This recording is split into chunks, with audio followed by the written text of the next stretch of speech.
Tisha B'Av, moi c'est la première fois que j'ai vu ça au Kotel, j'ai été au Kotel la première fois de Tisha B'Av. J'ai kiffé ma tête, mais il y avait une mixité incroyable.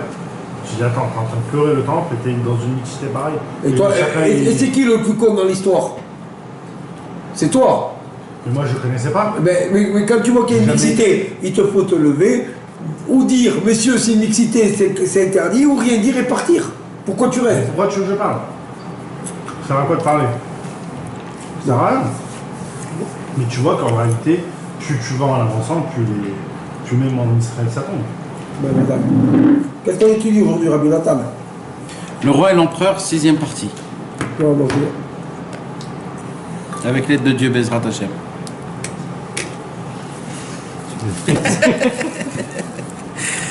Ça marche? Ouais. Le roi et l'empereur, 6e partie. Bezrat Hashem, on va essayer de faire un petit résumé déjà, pour essayer de rentrer dans le cours de nouveau. Et Bezrat Hashem, ce soir, avec l'aide de Dieu, on va parler de 2-3 enseignements de Rabbi Nachman de Breslev. On va étudier 2 petites Torah de l'Écoute Moran Bezrat Hashem pour essayer de rentrer dans les secrets énormes qu'il y a dans le Sipurim Massiot. Bien sûr, encore une fois, mes amis, on ne comprend rien de ce qui va se passer ici, Béhémet. Surtout là, on commence à se rapprocher du vrai changement où Mamash, c'est vraiment une histoire qu'on n'a pas du tout de... Mamash, on n'a pas aucune notion de rien du tout. Mais comme on a l'habitude, Bezrat Hashem, par rapport à, comme je vous avais déjà expliqué, d'essayer de faire des liens avec le Likutei Moharan par rapport au nom, par rapport aux choses, Bezrat Hashem, on va parler avec...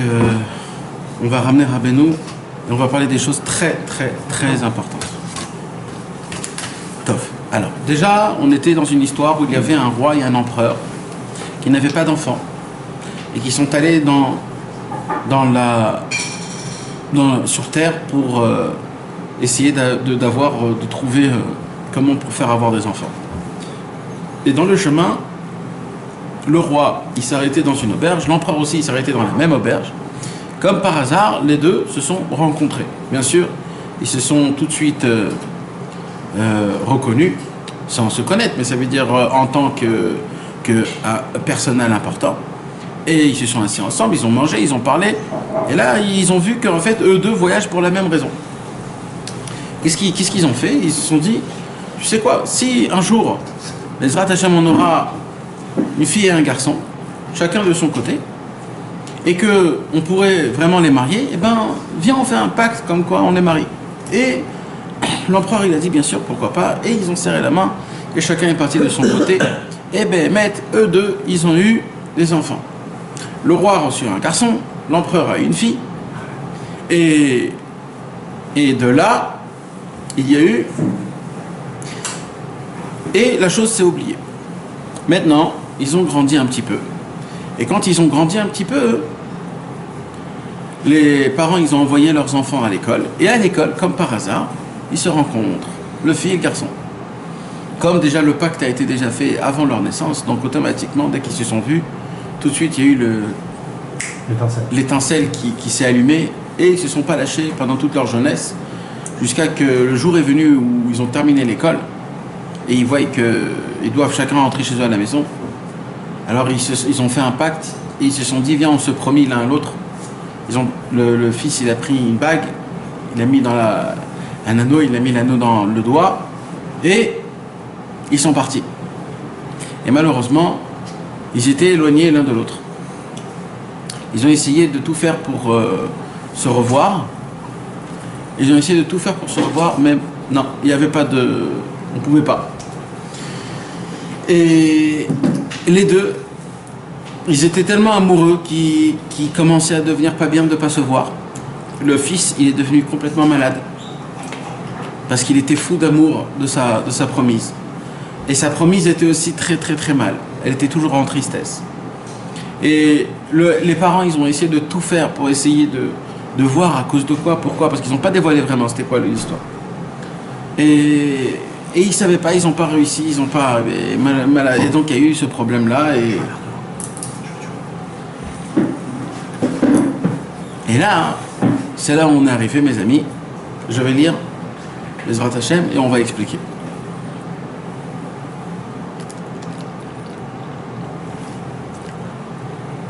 Il lui répondit qu'il connaissait les causes de sa maladie car il avait accompagné le prince là où il est étudié et il leur dévoilait la raison. Le roi se souvient alors qu'ils étaient déjà liés. Le roi, d'un coup, il dit « Ouh là là, j'ai complètement oublié. On les a promis déjà l'un à l'autre. Ça fait déjà très longtemps. » Auparavant, et à l'époque, avec l'empereur, il s'est rappelé qu'avec l'empereur, ils ont fait une promesse que si chacun y trouvera un garçon, une fille, on les promira. Et là, il se dit, regarde comment c'est le roi qui a découvert ça, comme quoi ils se sont promis l'un à l'autre. Il alla et écrit à l'empereur de se préparer pour le mariage. Le roi, dès qu'il s'est rappelé qu'ils ont lié, il n'a pas pensé deux, trois fois. Tout de suite, il a envoyé une lettre à l'empereur, prépare tout de suite le mariage, on fait le mariage. Pourquoi les laisser comme ça, les pauvres? Comme ils étaient épargnés précédemment. Or, l'empereur ne voulut pas. Ça commence. Ça y est, l'empereur lui dit attends. On a dit que l'empereur c'est le lèvre. Bina, ouais. Le Meler, c'est la forma. D'accord. Donc c'est le cœur qui ne veut pas se Attends. Déjà, viens. Là, les piments chez Barno. C'est pas le cœur, c'est la bina. On va parler encore dans les sphirotes. C'est la bina qui ne veut pas se rapprocher de la chorma. La chorma, tout de suite, elle dit viens, on va se marier. Et la bina, non, viens, on marie les enfants. Et là, la bina, elle dit attends. Qu'est-ce qu'elle dit, la bina? L'empereur. Or, l'empereur ne voulut pas de cette alliance. D'accord? Shalom, maralé.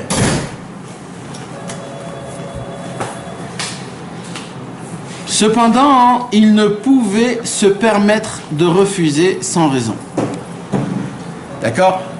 Donc l'empereur, lui, il ne voulait pas de base de ce mariage, mais il s'est dit, il faut que je trouve une raison. C'est quoi la raison? Il répondit donc au roi qu'il lui envoie son fils. Il jugera ainsi s'il était capable de gouverner des États et lui donnerait alors sa fille en mariage. Ça veut dire qu'en fait, l'empereur, il dit, moi je ne connais pas ton fils. Moi je ne sais pas c'est qui ton fils. Moi je suis un empereur. J'ai qu'une seule fille. Donc le fils qui doit se marier avec ma fille, c'est quelqu'un qui doit avoir beaucoup de force pour déjà gouverner des pays et des pays et des pays. Alors avant qu'on fasse le mariage, envoie-moi ton fils, que je vois c'est quoi ses qualités, s'il peut gouverner, s'il peut faire. Le roi lui envoya donc son fils. C'est-à-dire que le roi envoya son fils chez l'empereur, comme celui-ci lui avait recommandé. Celui-ci l'installa dans une chambre et il lui donna des documents concernant les affaires du royaume, afin de voir s'il serait capable de gouverner le pays. Il l'a mis en défi. D'accord? Il l'a emmené chez lui à la maison. Et là, le fils du roi, il vient comme ça, le pauvre, au lieu de prendre sa promise, on le met dans des états. Qu'est-ce que j'ai rien demandé, moi? Et l'empereur lui donne des affiches, il lui donne des feuilles, il lui donne des choses. Ici, Rabbeinu, il dit en hébreu, il dit Rabbeinu, ou Massar lo niyarot sheliska Medina.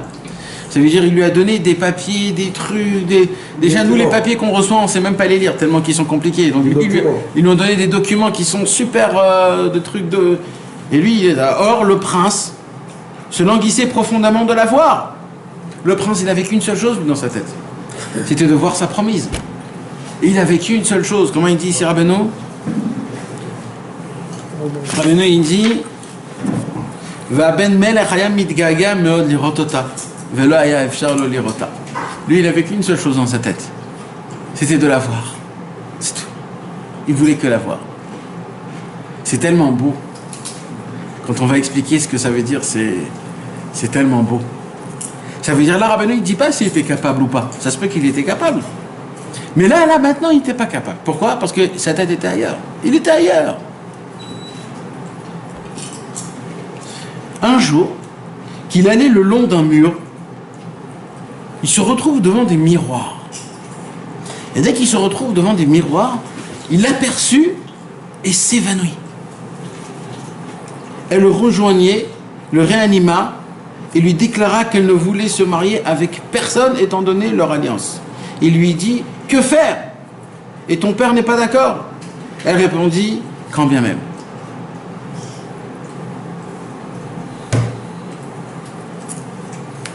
rebelle un peu quand Hein? même. Rebelle quand même. C'est la bina, mon frère.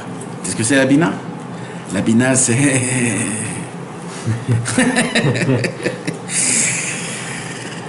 Bon. Marrant, c'est qu'il est su qu'il n'est pas d'accord, parce qu'il n'a jamais dit qu'il n'est pas d'accord. Qui? Le père. Ah, le père, non. C'est l'empereur. L'empereur. L'empereur, Le c'est... père de la fille. L'empereur, non, il n'a pas dit qu'il n'était pas d'accord, mais il a Et lui, dit... il a dit ton père n'est pas d'accord. Il a Ouais. compris tout le jeu. Là, il a fait... C'est un bon point qu'on n'a pas vu. Nahon. Il a tout compris depuis le départ. Nahon. Et parce que c'était un jeu, t'as raison, Bémet. Top, mes amis. Bezrat Hashem. Donc ce soir, on va essayer d'aborder ce point. Plusieurs points, d'accord? Bezrat Hashem.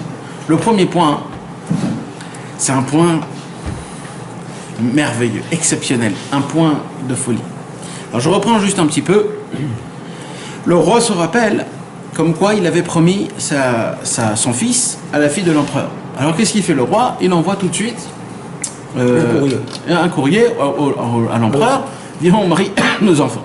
D'accord? La chorma, on a dit que le roi c'est quoi? C'est la chorma, c'est la sagesse. D'accord? Le roi, on a dit, il n'est pas sentimental.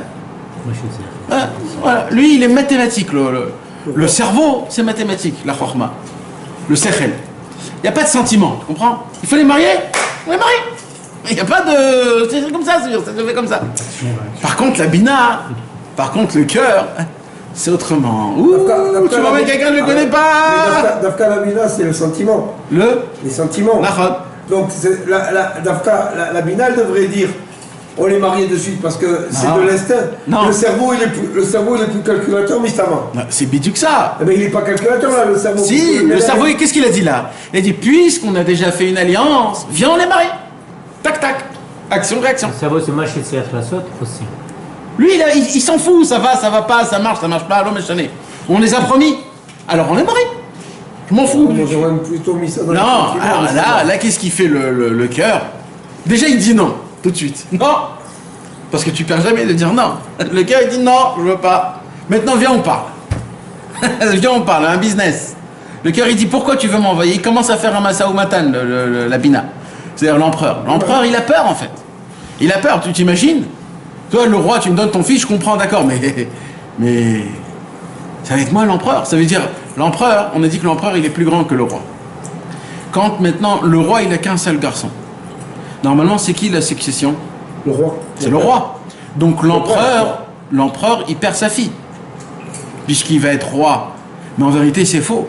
Parce que l'empereur, il est plus grand que le roi. Donc quand le fils du roi va se marier avec sa fille de l'empereur prend tout le royaume du roi et ça passe chez lui. Donc il se dit, tu t'imagines ce que je vais faire moi? Moi, c'est pas juste une petite histoire de...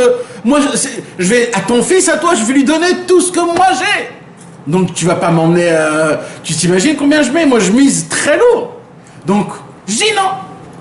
Alors qu'est-ce que je fais? Amène-le-moi, il dit. Amène-le-moi, je vais voir, je vais le tester. Je vais lui donner des papiers, je vais voir comment ça fonctionne. Ça, c'est le pshat du Sipur et Massiot, en fait, pour comprendre c'est quoi son... Intention. Voilà. Mais comment on peut dire quelque chose pareil? Ça veut dire comment ça se fait que... Comment on peut l'expliquer par rapport à ce qu'on a dit, Chokhma, Bina, le cerveau, le cœur, comment on peut expliquer cette chose-là? Alors mes amis, il y a une Torah, dans l'Écoutez Morin, la Torah numéro 115. Dans la Torah numéro 115, Rabbeinu il dévoile un secret. Il n'y a pas de secret comme ça que Rabbeinu il dévoile. C'est quelque chose monumental. Dans la Torah numéro 115, Rabbeinu il commence en parlant du pasuk Vayamod ha'am merachok où Moshe nigash el ha'arafel asher shama Elohim. Matan Torah. Moshe Rabbeinu il monte pour recevoir la Torah. Au début, il monte avec les 70 voilà, les sages. Avec Yoshua Binoun, avec Ben Hur, avec Aaron à Cohen. Et dès qu'il arrive dans un moment de la montagne, Kadosh Baruch Hu lui dit c'est fini pour les 70 sages. Ils ne peuvent plus monter, pas un seul pas. Bon, il s'arrête en bas. Il continue encore avec Aaron, Yoshua Binoun et Ben Hur, etc. Et jusqu'à qu'ils arrivent à un endroit, il dit maintenant ils peuvent plus Aaron et Ben Hur et Elazar et Itamar. Top. Yoshua Binoun il monte avec Moshe Rabbeinu tout seul en haut. Et plus tu montes en haut, Vous savez que le Har Sinaï, c'était une montagne qui était remplie non, c'était des rochers. C'était des rochers mamage, ça veut dire c'était pas une montagne sympathique à marcher. C'était mamage, il fallait c'était vraiment des rochers, il fallait grimper, il fallait descendre, il fallait grimper, c'était un vrai travail. Top, mon cher Rabbeinu, il a presque, il est 120 ans. Il a 120 ans, il est pas jeune. D'accord. Et il y a Kadosh Baruch Hu, il se dévoile et il dit à Yoshua Benoun, ça y est, tu peux plus. Et là, mon cher Rabbeinu, il commence à marcher tout seul. Et quand il commence à marcher tout seul, c'était le commencement du dévoilement d'Akadosh Baruch Hu. Il a écrit Veha'ar Hashen. Il a écrit que la montagne fumait. C'est-à-dire était remplie de buée qu'on ne pouvait pas voir. C'est pas de la buée, c'était de la brume, exactement. C'était de la brume qui était épaisse. En plus de ça, il y avait des éclairs, il y avait des tonnerres, ça faisait très peur. C'était quelque chose où les cieux ils se sont ouverts, les anges ils sont descendus, c'était quelque chose de très grave.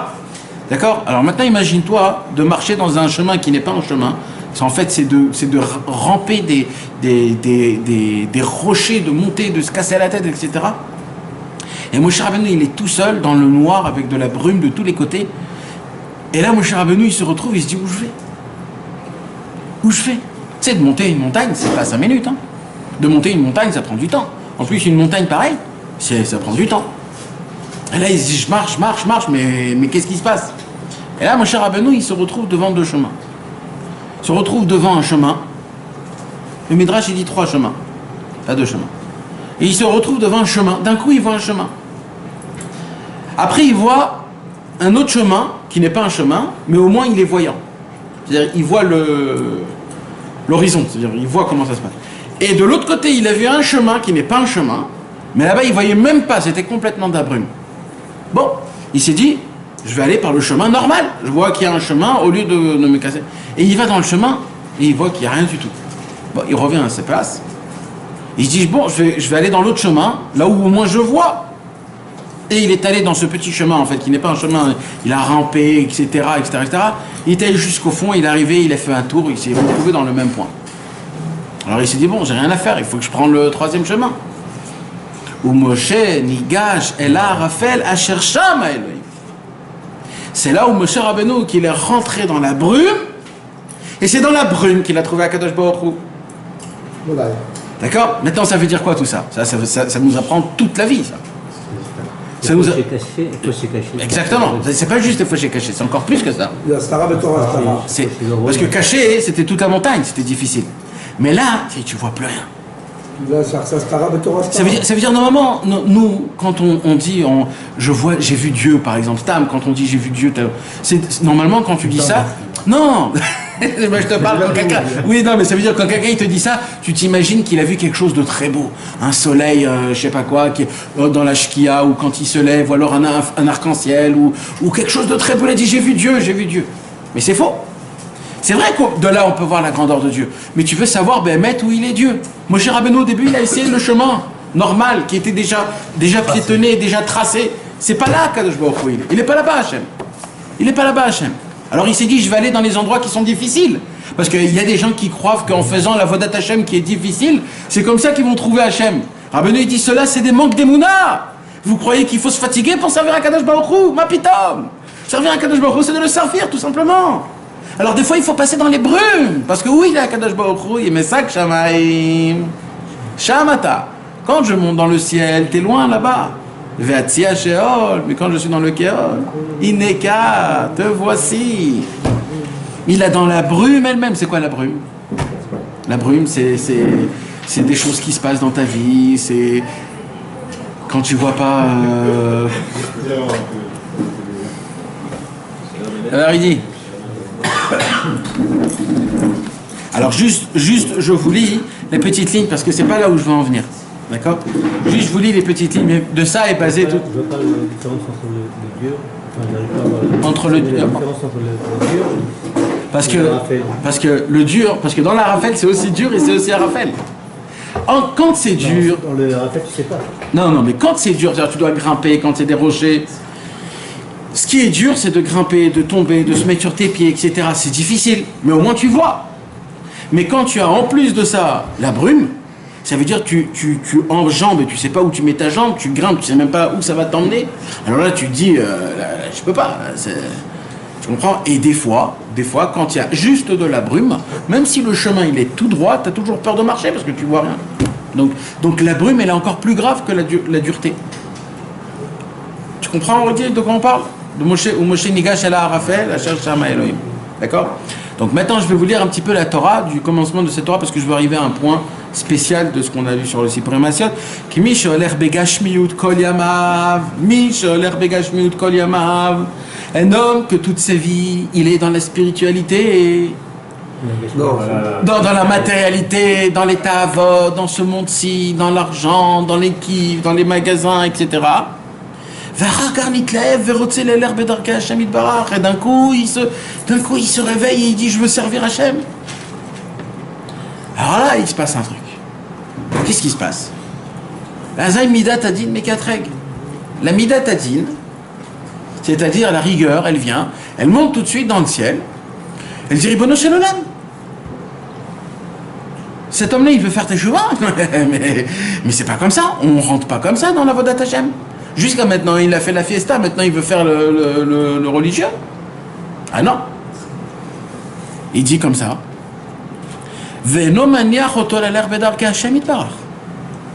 La Midat Adin, elle dit, moi je te permets pas. Mais tu crois que ici c'est un restaurant, quand tu viens tu rentres, quand tu viens tu repars. Tu dois servir Hachem toute ta vie, tu peux pas comme ça, Stam. Alors je veux essayer de te tester pour voir si vraiment tu es sérieux. Ou Mazmin Lomenia. Alors qu'est-ce qu'elle fait la Midat Adin? Qu'est-ce qu'elle fait la rigueur? Elle dit, je vais lui envoyer des empêchements. Maintenant, qu'est-ce qui se passe? Akadosh Baruch Hu, il se tient devant la Midat Adin. Et Akadosh Baruch Hu dit, j'ai un problème. C'est quoi le problème? D'un côté, j'aime la justice. C'est quoi la justice? Un homme qui a fait beaucoup de choses pas sérieuses, quand il se rapproche de Dieu, tu peux pas comme ça tout de suite le prendre. Il faut voir. C'est ça la justice, il faut le tester. Il dit, mais d'un autre côté, Hachem, il adore le Ham Israël. Alors comment il doit faire? Il y a le dîn qui vient et qui dit à Hachem, Hachem, tu peux pas le laisser rentrer comme ça. Il faut que tu vois vraiment s'il est sérieux, si vraiment il est... Mais tu peux pas le laisser comme ça. Et d'un autre côté, Akadosh Baruch Hu, il dit, mais moi, je suis que pour le Ham Israël, moi. Qu'est-ce que je m'en fous, lui, qu'est-ce qu'il était auparavant? Alors Akadosh Baruch Hu, il dit, je vais faire quelque chose d'autre. Il dit quoi? Lui, il prend plaisir à ça. Oui, de quoi? Qu'on revienne vers lui. Nahon, mais d'un autre côté... D'un autre côté, c'est spécial. Il y a le tzedek, il y a la justice, Dieu est juste. C'est Dieu qui a créé la justice. Dieu, il est juste. Il n'y a pas plus beau que la justice. Alors Akadosh Baruch Hu, il dit, j'ai trouvé quoi faire. Il dit quoi? Il dit, envoie-toi à la Midat Adin, il dit, envoie une menia, c'est-à-dire un empêchement. Et il dit à Hachem Idbar, et moi, je vais rentrer dans cet empêchement-là, et je vais me cacher là-bas. Maintenant, une ou l'autre. S'il prend l'empêchement comme un empêchement, et c'est tout, ben, il s'est pris une claque dans la gueule, et ben puis c'est tout, il n'y a rien d'autre passé. Mais par contre, si lui, il essaye de dire, Afalpiken, quand même, je continue quand même, j'essaye quand même, j'essaye de ne pas désespérer, c'est certain qu'Akadosh Baruch Hu, il se cache derrière, qu'Akadosh Baruch Hu, il veut m'envoyer un message, il faut que je me renforce. Alors là, il dit, là, Dieu, il va me trouver. Parce que où Moshe Rabbeinu, il a trouvé Hachem? Dans la brume. Et là, Rabbeinu, il rapporte dans un midrash. Je ne me rappelle plus si c'est Rabbeinu ou Rabbi Nathan. C'est un midrash qui n'est pas connu. Que en fait, Moshe Rabbeinu, quand il est monté dans le mont Sinaï, et qu'il arrivait dans la brume, en fait, Moshe Rabbeinu n'arrivait pas à respirer. Non pas qu'il n'arrivait pas à voir, il n'arrivait pas à respirer. Pourquoi? Parce qu'il y a écrit Ahar Hashem, c'était de la fumée. Il y avait beaucoup de fumée, c'était toxique, il n'arrivait pas à respirer, il se sentait pas bien. Et il s'est dit, qu'est-ce que je vais faire? Comment je vais faire? Je peux pas marcher là-bas. Il dit, mais peut-être Dieu est là-bas, j'ai essayé les deux chemins. Et il y a écrit que Moshe Rabbeinu, il est rentré là-bas sans savoir qu'est-ce qui va se passer. Le fait est qu'il a dit à Falpiken qu'il a vu quelque chose qui était impossible, mais qu'il a quand même cassé le barrage. C'est là où Akadosh Baruch Hu, il a envoyé. Exactement. Narshon ben Aminadab. Narshon ben Aminadab, dans la Yam Souf, Moshe Rabbeinu, il a attendu toute la nuit que la mer elle s'ouvre. Il a parlé avec Tout le monde. Hachem, l'ange de la mort, l'ange de la vie, l'ange de la mer lui-même, les béné Israël. Il a parlé avec tout le monde. Personne, on lui a tous dit, c'est ton problème, Moshe. Tu dois t'y faire tout seul. Il n'y a personne. Il y en a un seul, que Narshon, il s'appelle Narshon ben Aminadav. Il a commencé à marcher, il a dit, si c'est comme ça, eh ben on va marcher dans l'eau. Mais quand il a marché, mes amis, c'est ça qu'il faut que vous sachiez. Il n'a pas marché en sachant que la mer, elle va s'ouvrir. sinon, il ne s'est rien passé. Narshon, il est allé parce qu'il s'est dit, si Akadosh Baruch Hu, il veut qu'on passe, on va passer. Et s'il faut qu'on se noie, bon, on se noiera. Nous, on fait notre travail. Maintenant, est-ce que c'est logique, ça? Dites-moi, est-ce que c'est logique? C'est pas logique. La Emouna, c'est contre la logique. C'est toujours contre la logique. C'est pour ça, mes amis, on nous demande de nous renforcer. Et toi, tu poses la question, mais comment? Mais c'est ça, tout le Inyan. C'est que tu sais pas comment. Si tu savais comment, il n'y a pas de question, on ne parle même pas. Tout la Ménia, tout l'empêchement, les nisyonotes qu'Akadosh Baruch Hu t'envoie, toutes les épreuves, ça peut être que dans des épreuves où tu sais plus quoi faire. Parce que si tu sais quoi faire, c'est pas une épreuve. Parce que la chorma, elle travaille. Là, c'est la bina, mon frère. Là, tu dois avoir une volonté à te dire, je fais mon travail. Je dois marcher. Parce que tu t'imagines, Archimandam, il a fait ses 3-4 pas, il se dit, oulala, t'as vu ce que je me suis engagé là? Je suis en train de marcher devant la mer, ils sont tous en train de me regarder. Mais il s'est pas dit, bon, ouvre-toi à la mer là, ouvre-toi parce que là, je suis en train de noyer. Non, il a marché comme un vrai guerrier. Juste encore plus peur, parce qu'il a été au suicide. C'est pas qu'il est... L'eau, il est arrivé jusqu'à là. Alors, je suis pas encore arrivé là. Et là, qu'est-ce qui se passe? Écoutez bien comment c'est beau. On passe tous dans des endroits pareils. Et on fait ce genre de chemin de commencer à marcher. On l'a fait en montant en Israël, en se mariant, en ayant des enfants, tout. On fait ce pas-là. Mais il y a un truc qui se passe, c'est quoi? Ce moment où tu franchis l'eau, où tes pieds ils commencent à toucher l'eau, tu fais les pas, et petit à petit ça monte, ça commence à dégouliner, tu sens un peu, ah je me suis mouillé, oh mes chaussettes, purée, oh là mes Adidas, purée, et tout, et là tu commences, ça coule, et là ça monte, et là tu dis, il faut qu'il se passe quelque chose, parce que, et là mes amis, quelque part, notre Narshon ben Aminadav, il s'est arrêté, il y en a ici au genou, il y en a ici au pantalon, il y en a ici, après ils ont refait demi-tour. Pourquoi? Parce que quelque part, on se dit, bon, on attend le miracle, Hachem, toujours on nous parle, nous, qu'il y a le miracle. Mais Akadosh Baruch Hu, il veut t'emmener d'Afka dans le néant, là où il n'y a plus aucune question. Il n'y a plus de logique. C'est rien que de la Emouna à 100%. De la Emouna à 100%, mamash. C'est pour cela que Narshon ben Aminadav, Akadosh Baruch Hu n'a pas ouvert la mer tant que ça n'est pas passé le nez. Dès que c'est passé le nez où il ne pouvait plus respirer... Il lui a parlé. Il lui a dit à Hachem, je suis là maintenant... Non. Il n'a pas dit, Narshon. Narshon, il n'a rien fait. Il a juste tracé. Il a tracé sans rien dire. Oui, mais quand il est arrivé là, il a dit... Non. Il a juste... Il a rien dit. Ça, tu parles peut-être de Pharaon. Non, Pharaon, non. Parce que Pharaon, on dit Mi chamocha ba'elim Adonai, mi kamocha nedar bakodesh. Mi chamocha et après kamocha. Pourquoi chaeka? Parce que c'était l'eau qui lui a... Après c'est descendu, il a dit mi kamocha. Mais ça c'est pas ça, on parle de Narshon. C'est lui, ça veut dire Akadosh Baruch Hu, il a dit dès que ça passe le nez où tu sais que c'est fini, ça veut dire c'est totalement Emouna, tout de suite je t'ouvre la mer. J'espère encore. Tout de suite. Et il y a des gens, et ça veut dire quoi il y a des gens? La vérité, mes amis, la vraie vérité, c'est que nous, aujourd'hui, on est dans un moment où Akadosh Baruch Hu nous demande que ça. Que ça, mes amis. C'est fini les époques où il fallait avoir un peu d'Emouna, un peu de Achnasat Ochim, un peu de Bitachon. C'est fini, ça. Maintenant, Rabbeinu, Akadosh Baruch Hu, il veut que des bombes atomiques. Parce qu'on est la fin de la fin de la fin. On est toutes les dernières Neshamot d'en haut. Il ne reste plus aucune Neshama en haut dans le ciel. Il ne reste plus rien. On est toutes les dernières. C'est nous qu'on va terminer le travail. Donc il faut que le film se termine d'une manière explosive. Pas d'une manière tout rentre, et puis c'est terminé. C'est pas ça. Il faut que le film, à la fin que tu vois, il se termine explosif. Il faut qu'on voit des gens complètement perchés de je ne sais pas où, qui viennent et qui ont une émouna comme jamais vu au monde, ou que tous les tzadikim en haut dans le ciel, ils ont honte de nous voir comment nous on se conduit, comment on pense, comment on réagit. Et on nous réclame à ça. Et on a la force de ça, les gars. On a tous la force de ça. D'avoir une émouna. Et on l'a fait plusieurs fois. Comme on dit en hébreu, tzarich litabed à la émouna. Il faut se bon, se sacrifier que pour la Emouna, se suicider mamage pour la Emouna. La Emouna, c'est tout. Alors maintenant, qu'est-ce qui se passe? Donc, qu'est-ce qu'elle fait la Midat Hadin? Akadosh Baruch Hu, il dit, regardez comment c'est écrit. Azaï Midat Hadin Mekatre Galav. Donc, le Midat Hadin, elle accuse la personne qui veut se rapprocher de Dieu. Ve'eno mania choto leler bedarka Hashem itbarach umazmeno menia. Ve'Hashem itbarach chafetz chesedu. Mais Akadosh Baruch Hu, il adore, il aime la bonté, Akadosh Baruch Hu. C'est vrai qu'il est digne, d'un côté, Hachem il est digne, mais Hachem il est aussi chesed. Il n'est pas que digne, il est aussi chesed, il est aussi bon.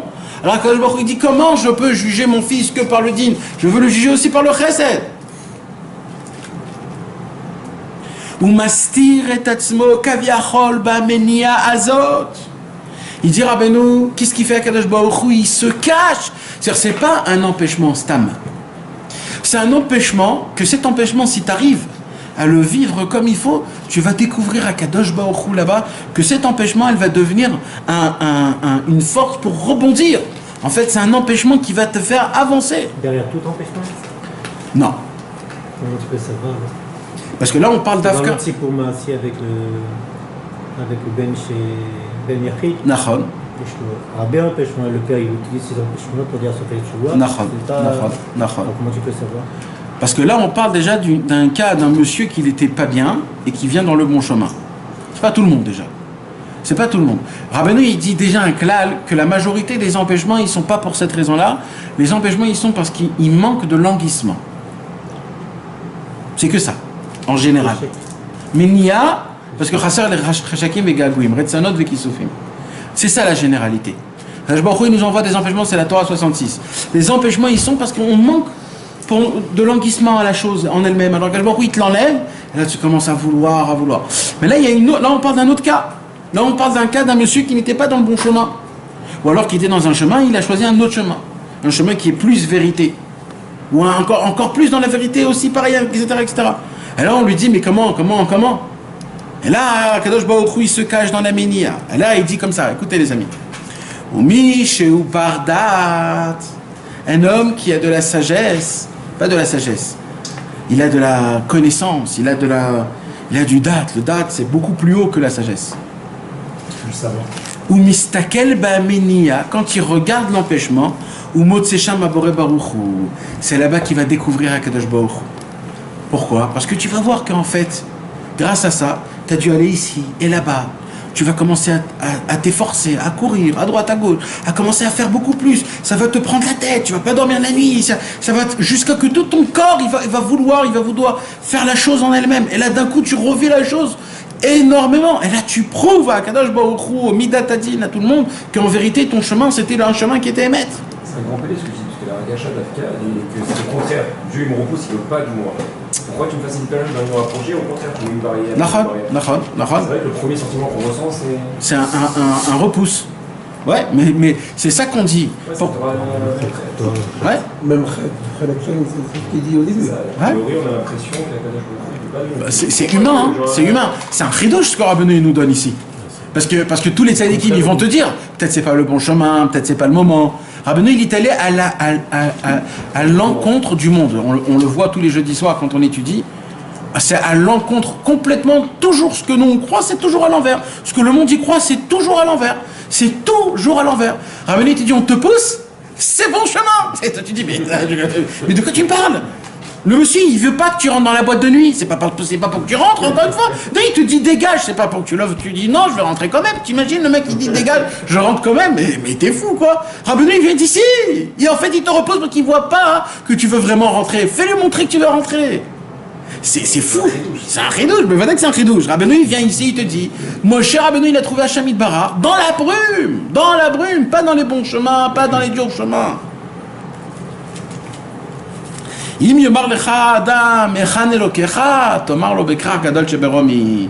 Dans la Gemara, dans Yerushalmi, on raconte là-bas sur si un homme il vient, il te pose la question où est ton Dieu? Alors la Gemara elle dit tu dois lui répondre à Rome. Pourquoi? Parce que ça veut dire toi tu crois qu'Akadosh Baruch Hu est dans la synagogue. Mais moi je vais dire qu'Akadosh Baruch Hu même à Rome il est là-bas. Ça veut dire même dans l'endroit le plus éloigné de Dieu. C'est Dafka là-bas qu'il est là-bas. Dafka là-bas, il est. Plus encore que dans les autres endroits. Parce que là-bas, il doit être là-bas, mamash. Alors venez maintenant, avec cette petite Torah qu'on a étudiée. C'est la Torah Kuftet Vav 115. D'accord? Là-bas, qu'est-ce qu'on voit? On voit que la Midat Adin, elle a repoussé la personne. Alors là, on a le roi et l'empereur. On a dit que l'empereur, c'est quoi? C'est la Bina. Et vous savez que dans les Sphirot, la Chorma, elle a aucun din. La Chorma, c'est Kulo Chesed. C'est que de la bonté à la perfection. Maintenant, la Bina, c'est aussi de la bonté à la perfection. Mais dans la Bina, il se cache, de là-bas commencent les dinim. Bina, dinim mitar'in mine. On dit dans la Ptichat Eliyahu Navi Zachor Letov. D'où elle naît la Gvura, le din, d'où ça vient? De la Bina. C'est de là-bas que ça vient. Donc, puisque la Bina, c'est là-bas où il y a du din un petit peu, un tout petit peu. Donc l'empereur qui est la Bina, il voit que le fils du roi il veut se marier avec sa fille. Ça veut dire quoi? C'est-à-dire que jusqu'à maintenant, le fils du roi, il était où? Dans le Olamazé, dans les Gashmiout, il était là-bas perdu, il n'a pas pensé à son Tarlit. Et le jour où il vient, il se rappelle qu'il veut mettre, ça y est, je veux maintenant me marier, je veux marier. Il est à côté d'elle, il se rappelle d'elle, il est malade, il veut se marier. Là, il commence à faire le premier pas, il veut se rapprocher, tout de suite, on va dire, oh, tu peux pas te rapprocher comme ça. Tu peux pas. T'étais jusqu'à maintenant perdu. Tu peux pas, tu vas rentrer chez moi, tu vas faire quoi? Alors tu sais quoi, amène-le chez moi, il lui dit au roi, je vais voir, je vais essayer, je vais lui donner des papiers. Je vais lui donner des documents pour qu'il essaye de voir si vraiment ton fils il peut gérer des pays et des...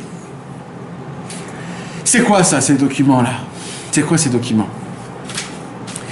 Il y a écrit dans le Midrash, mes amis, que après 120 ans, on va prendre le cœur de l'homme et on va enlever couche par couche du cœur. Akadosh Baruch Hu, il va nous le faire et ça va être comme des papiers. Et Dieu il va nous donner ces papiers-là devant nous. Et dans ces papiers-là, Kirot Libo, c'est pour ça qu'il y a écrit Kirot Libo, les murs de ton cœur. Et sur ces papiers-là, sur ces couches de cœur qu'on a, que Kadosh Baruch Hu va l'enlever une couche par une couche par... Dedans, sur ces feuilles-là, est inscrit tout ce que tu as fait dans toute ta vie, par amour. Tout ce que tu as fait par envie, les bonnes choses et les mauvaises choses. Tout ce que tu as aimé, tout ce que tu n'as pas aimé. Et toi, à la fin du compte, tu devras signer sur ces feuilles-là. Parce que c'est ta vie. En fait, c'est ce qu'il fait ici. Qu'est-ce qu'il fait l'empereur? L'empereur, il décortique le cœur du roi, du fils du roi, du cerveau. Il lui dit, ah bon, tu veux te marier avec ma fille? C'est-à-dire, tu veux vraiment servir à Kadosh Baruch Hu? Tu veux vraiment te rendre un avec ma fille? Vous voulez vraiment créer quelque chose? Ok, alors on va voir maintenant comment ça se passe. Je vais te donner, tu vas commencer à m'expliquer qui tu es, comment tu réagis, c'est quoi que t'aimes, c'est quoi que t'aimes pas. Et en fonction de ça, on verra comment ça fonctionne. Parce que sans ça, tu pourras pas. Et là, c'est là où il se retrouve. Mais là, on a un problème. C'est quoi le problème? C'est que là, il nous dit, tellement il était occupé d'aimer sa promise, il n'avait pas la tête à regarder ça. Il n'avait pas la tête. Mets-moi un petit verre, Jonathan. Ça veut dire quoi? Ça veut dire qu'il avait peut-être la possibilité de pouvoir répondre, de pouvoir dire, de pouvoir expliquer ce qui s'est passé. Mais là, le fils du roi, malheureusement, il était tellement préoccupé de l'enquissement, il était acharné de son amour envers sa promise, qu'il n'arrivait pas à regarder ça. C'est encore plus beau. Est-ce que c'est encore plus beau? Pourquoi c'est encore plus beau? Parce que c'est pas du tout comme ça qu'il doit réagir. Il n'est pas censé réagir comme ça. Il a réagi. Amen. Il y a des sentiments qu'il ne connaît pas en fait.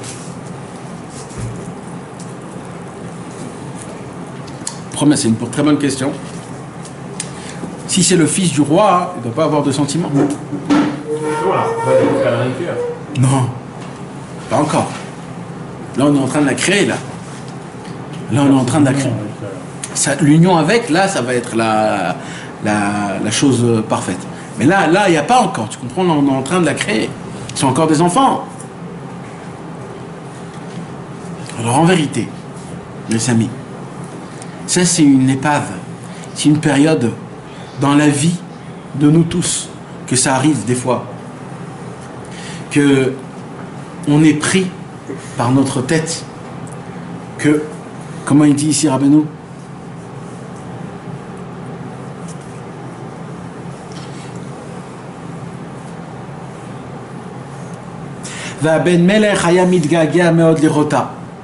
il voulait que la voir. Il voulait que la voir. Il n'en pouvait plus. Et on ne le laissait pas de le regarder. Quand un homme il commence à servir à Kadosh Baruch Hu, quand un homme il essaye d'essayer de se travailler dans une épreuve ou alors dans des choses qui sont comme ça, alors qu'on n'a qu'une seule chose dans la tête, c'est quoi? C'est le but. Quand je vais arriver, quand je vais briser, quand je vais me surpasser, quand je vais surmonter mes problèmes. Maintenant tu es au tout début. Tu es au tout début du commencement de ton service divin. Tu penses déjà comment tu vas le terminer. Et le problème c'est quoi? C'est qu'à cause de ça, tu ne peux pas réagir comme il faut. Tu peux pas. Parce que tu es complètement préoccupé de comment ça va se passer. Moi je veux la voir, je veux la voir, je veux la voir. Ok. Tu vas la voir. Mais attends, là t'es dans le chemin pour aller la voir. Ça veut dire, si tu sais gérer les papiers comme il faut, oui, tu pourras se marier avec elle. Mais avec ta bêtise, que tu essayes de penser toujours à comment ça va se passer, j'ai envie de la voir avec tes caprices, à cause de ça, malheureusement, tu ne peux pas répondre à ce que l'empereur lui a donné comme... Maintenant, ce problème-là, il existe dans la matérielle et dans la spiritualité. Parce que dans la spiritualité, c'est quoi? C'est un homme, il essaye de prier, par exemple, d'être pur dans la Kedushat Abrit. Il veut être propre. Il va avoir de la propreté dans la Shmirat Abrit, comme il en a marre des pensées, des visions, il en a marre des actions, il en a marre. Et il prie, il va à Ouman, il revient, il refait, il reprie, il fait le Tikkun tous les jours, il écoute de filote tous les jours. Et tous les jours, il retombe, et il tombe, et il voit, et il entend, et il parle, et il retombe, et il se dit, mais c'est pas possible. C'est pas possible. Et quand il essaye de faire un surplus, pour essayer de se renforcer encore un peu plus, il retombe encore plus grave. Il se dit, mais il y a un problème. Il y a un problème. Rabbeinu dit non, c'est exactement le chemin. Ton seul problème, c'est que toi, tu te vois déjà propre comme Moshe Rabbeinu. Alors qu'est-ce qui se passe? Ça devient un enfer. Hein? Voilà. On va juste en parler tout de suite après, tu vas voir comment ça parle de ça. Notre problème, c'est quoi? C'est que lui, il se voit déjà comme Moshe Rabbeinu. Il y a des gens qui croient après... Il ne se voit pas, il aspire. Non, mais ça veut dire, il se voit là-bas, il se dit, je suis déjà là-bas, pourquoi ça m'arrive encore des trucs comme ça? Regarde, imagine-toi un homme, d'accord, il vient complètement... C'est de la gava, c'est-à-dire que le mec qui pense qu'il est... Non, pas par rapport à la gava, par rapport à l'effort qu'il fait. T'imagines maintenant, je te demande à toi de marcher avec les yeux par terre. Maintenant, tu te dis, j'ai jamais fait un truc pareil, ça va être difficile. Et tu commences une journée. Toute la journée, tu marches avec les yeux par terre. Le lendemain, tu refais. C'est un effort qui est exceptionnel. Donc toi, tu t'attends par rapport à l'effort à un pas énorme vis-à-vis de Dieu.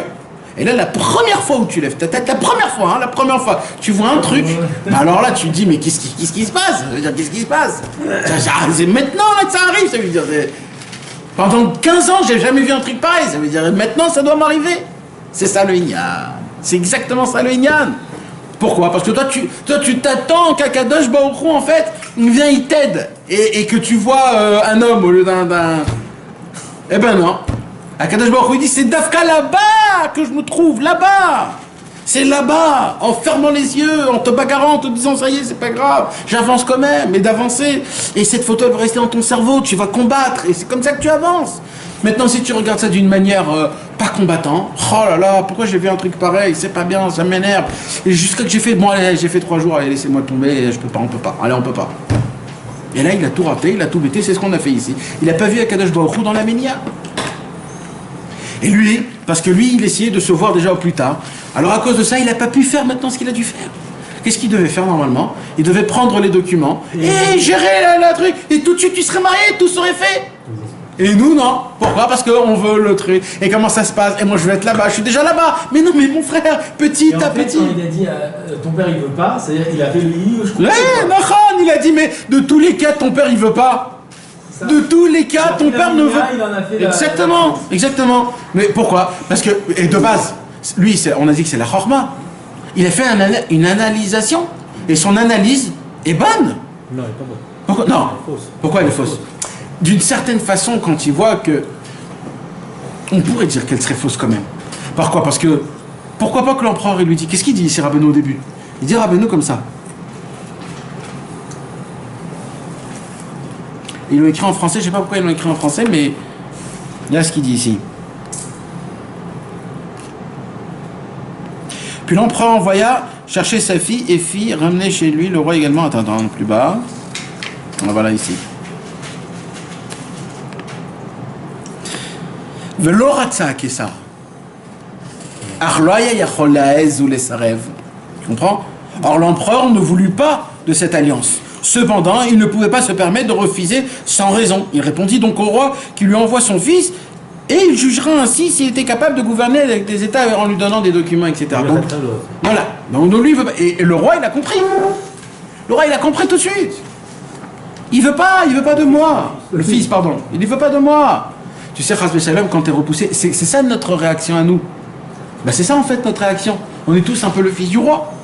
Notre problème à nous, c'est qu'on n'a pas encore le cœur comme il faut. Donc on est un peu tous comme le fils du roi. Donc qu'est-ce qui se passe en fait? Dès qu'on voit une ménia, mais Hachem ne veut pas de moi. On est persuadé, mais pas persuadé. On peut jurer sur un Sefer Torah que Dieu ne veut pas de nous, mes amis. Ouais, exactement, on a toutes les preuves qui kayamot dans le monde en entier. Mais quoi c'est vrai? Quoi c'est vrai tous les jours? Et vous savez, c'est très grave. Parce que toute la notion de Rabbeinu, c'est Baruch Hashem Shasani Yehudi.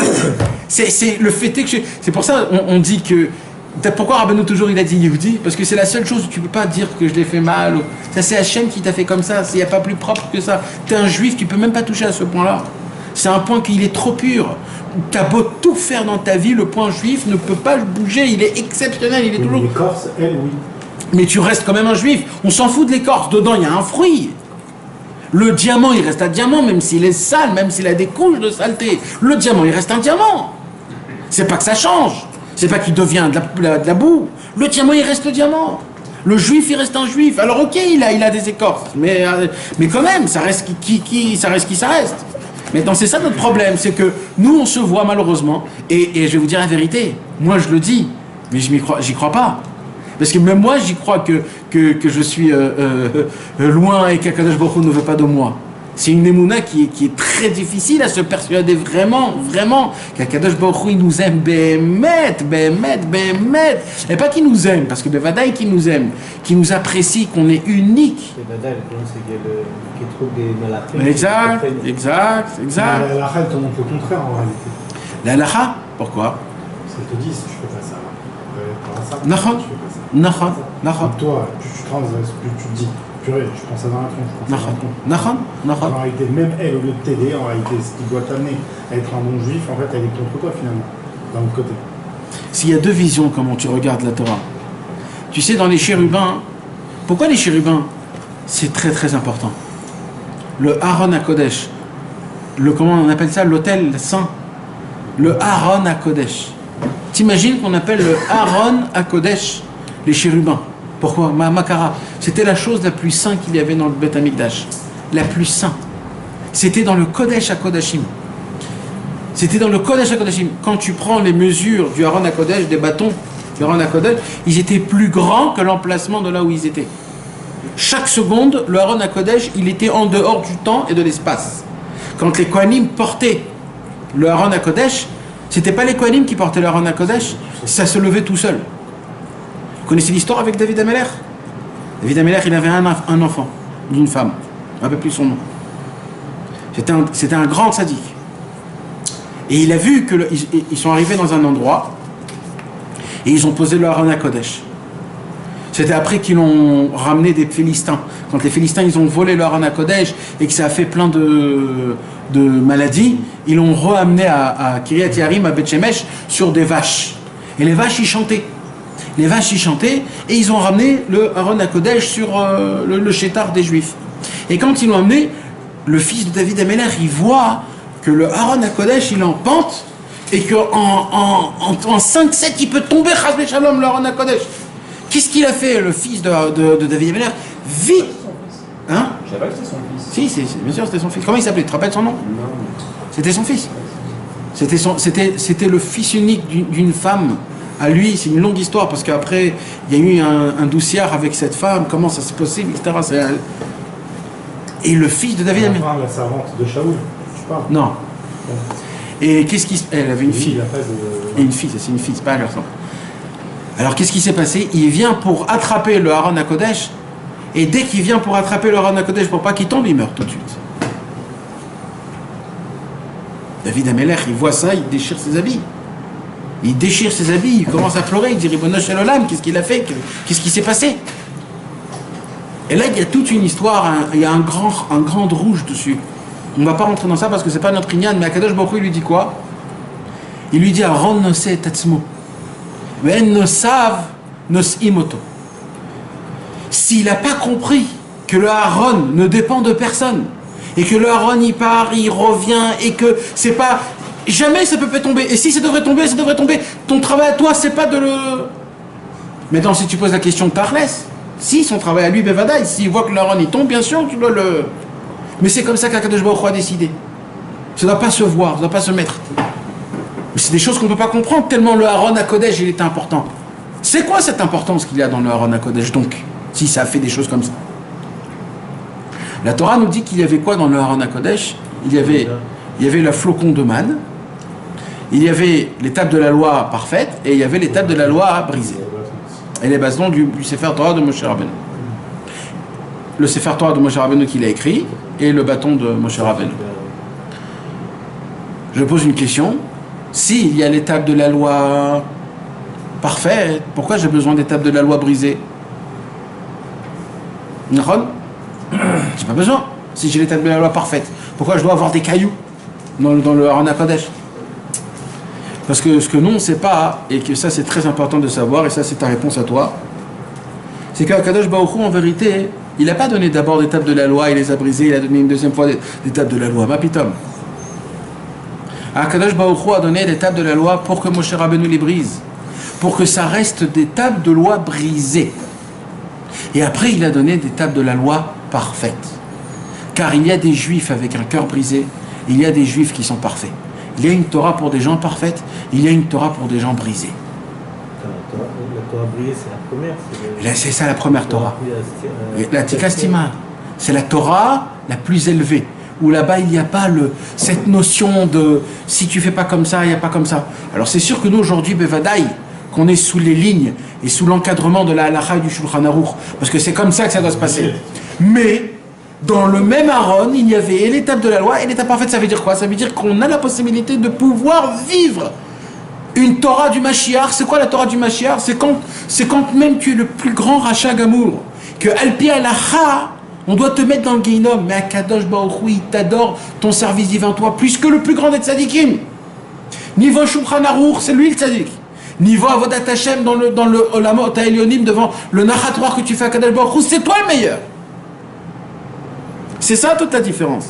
Maintenant, nous, on ne va pas chercher à devenir comme ça, bien sûr que non. Nous, tout notre travail, c'est de pouvoir faire le Shulchan Aruch d'une manière que ça fait du Nachatoire HaKadosh Baruch Hu à la perfection. Et c'est ça le plus important.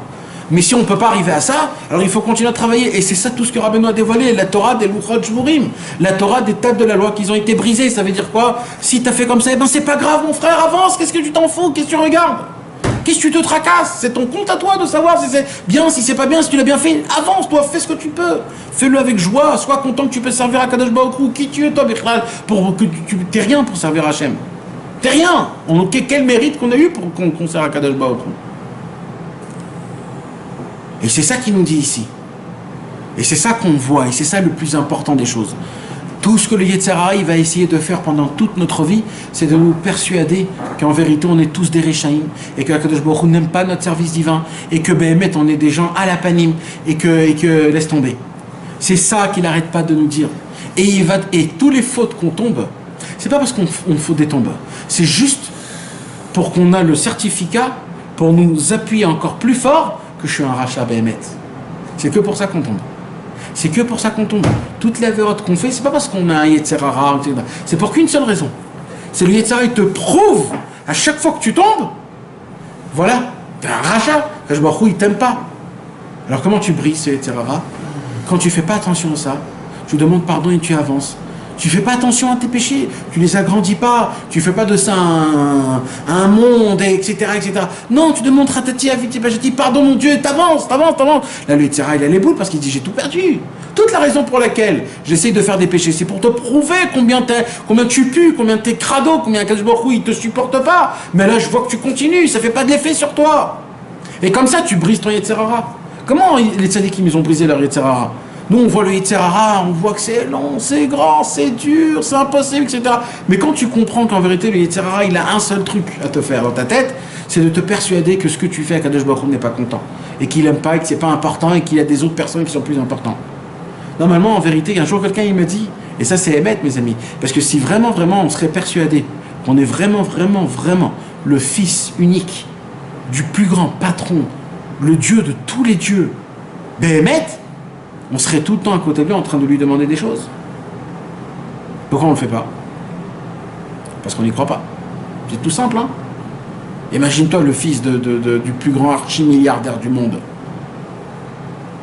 Il demande, il a, tout de suite. Il n'a même pas besoin de demander. Nous, notre problème, c'est quoi? C'est que on ne le regarde même pas, notre roi. Notre roi, on ne le regarde même pas. On ne fait pas attention à lui. C'est comme l'histoire où Rabbeinu, il a appelé un de ses élèves un jour dans le chouk.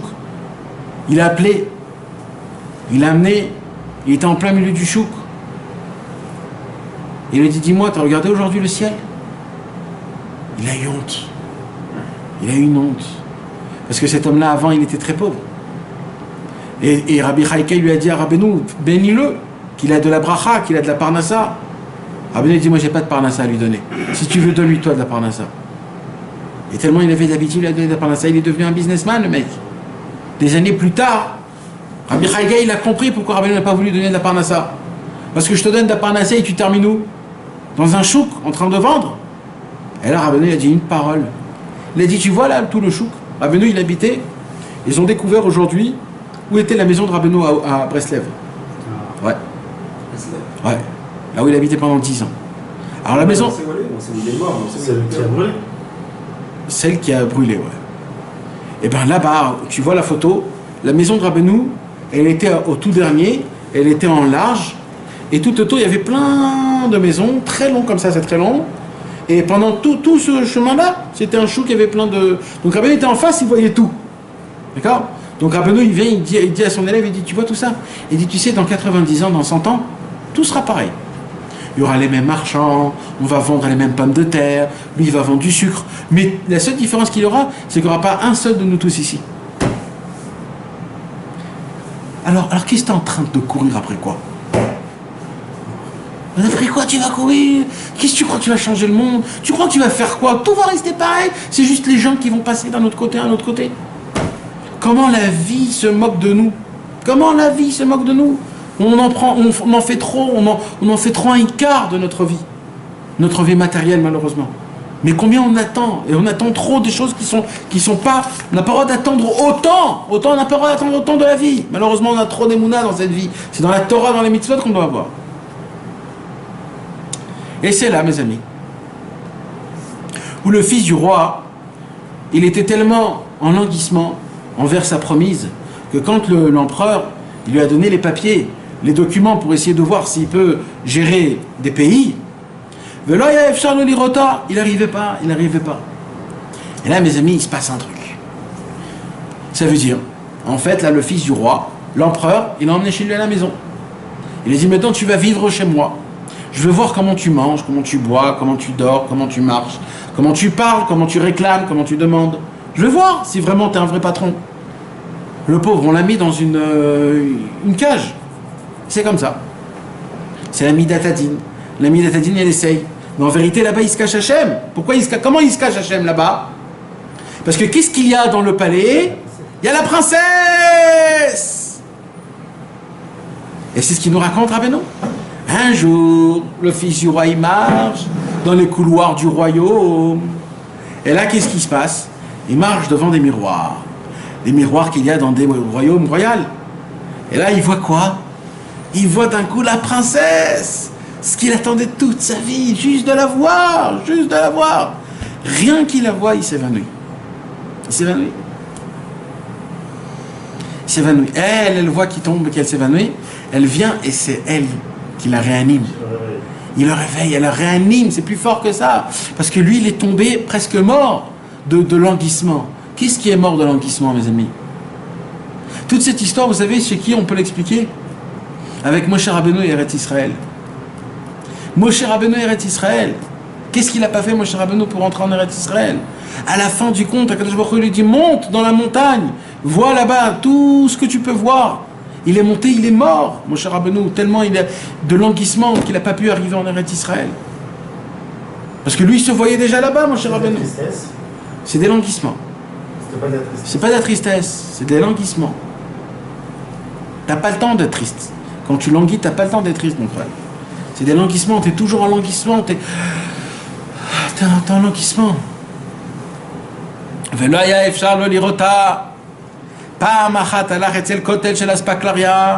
Un jour, il est passé devant un miroir, et c'est là qu'il a vu la princesse. Il a vu, il est tombé, et il s'est évanoui. Elle est venue, elle a réveillé. Et là, la princesse, elle lui a dit le mot le plus fort et le plus qui donne beaucoup d'espoir et d'émouna. Tiens, tiens mon mari, tiens mon amoureux. Je ne veux me marier avec personne qu'avec toi, je sors avec aucun mec. C'est que toi mon mari, je vais pas te tromper. Toute ma vie, je vais rester à côté de toi. C'est moi qui vais te rester fidèle, je vais te rester fidèle. Je serai là tout le temps pour toi. C'est qui dit ça? C'est l'empereur, c'est le cœur. Le cœur, il ne peut pas tomber dans la... Comment on appelle? Dans la tromperie. Il ne peut pas. Il ne peut pas. Il ne peut pas. Par contre, le cerveau, il peut. C'est juste une analyse. Est-ce que ma femme, elle est meilleure que cette fille ou pas? Si elle est meilleure, je reste avec ma femme. Si elle n'est pas meilleure, je vais avec cette fille. C'est aussi simple que ça, c'est très froid. Le cerveau, il est très froid. Par contre, le cœur, il vient, il dit, mais moi, toute ma vie, je resterai à côté de toi. Toute ma vie. Et là, elle lui a attrapé, elle lui dit, sache, moi, j'appartiens à toi. Il n'y a pas plus beau que ça au monde, mes amis. Quand tu sais qu'il y a une personne qui ne va jamais désespérer de toi. Elle tiendra à toi jusqu'à la fin du dernier souffle. Le cœur. La Bina. Bina, c'est Gimatria Nachman. Bina, c'est Rabbeinu. Tout le lien dans le Kor Veor, sur la Chorma et la Bina, dans le Kor Veor, il y a un chapitre qui s'appelle Chorma ou Bina. C'est tout ce conte-là qu'on parle. Et là-bas, Rabbi Avraham Berem Nachman, il prouve comme quoi la Bina, c'est Rabbeinu. Toute la Bina, c'est toujours Rabbeinu. Il prouve des trucs de folie, des folies, mamage. Plein de gimatria, Nachman ben Simcha, Nachman, Nachanové Amekor Chorma, dans plein de façons. C'est un cours, une fois, je dis soir sur ça. Un petit coup. Et ça c'était tout un inyan sur ce inyan de la Bina, comme quoi c'est Rabbeinu mamage. C'est quoi? Il vient. Alors, vous savez que Rabbi Israël, il a dit à Israël Dagan un jour une parole qui était très forte. Il a dit Rabbeinu Amar, En Shum Yehush Ba'olam Klal, le désespoir n'existe pas. Alors Rabbi Israël il pose la question à Israël Dagan, il dit Mazé Omer, ça veut dire quoi? Alors Israël Dagan il dit que le désespoir n'existe pas, qu'aucun juif il doit désespérer, car on peut toujours faire Teshuvah, que l'Ashbachou il est toujours proche de nous, et il y a Rabbeinu qui viendra. Alors Rabbi Israël dit quel? Aval yesh od pirouche. Il y a une autre explication. Il dit c'est quoi l'autre explication? C'est que Rabbeinu il a dit sur nous. En fait Rabbeinu se parlait à lui-même. En Yehush Ba'olam Klal, ça veut dire quoi? Moi, Rabbi Nachman, je ne désespérerai jamais de aucun de vous tous.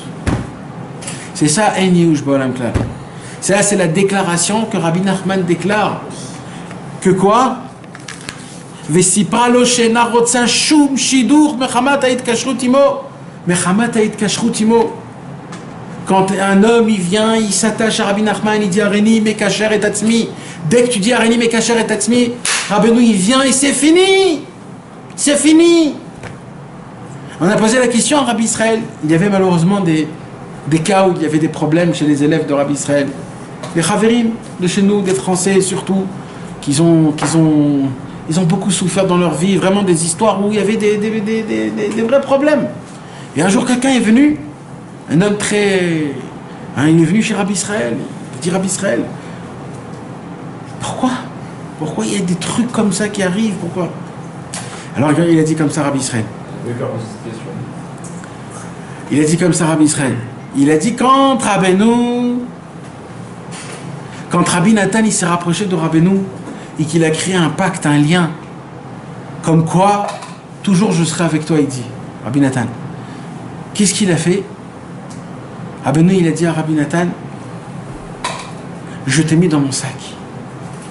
Et Rabbi Nathan il est venu chez Rabbeinu, il a dit j'en peux plus, il m'en passe trop, j'ai peur Chasvé Shalom de sortir du sac.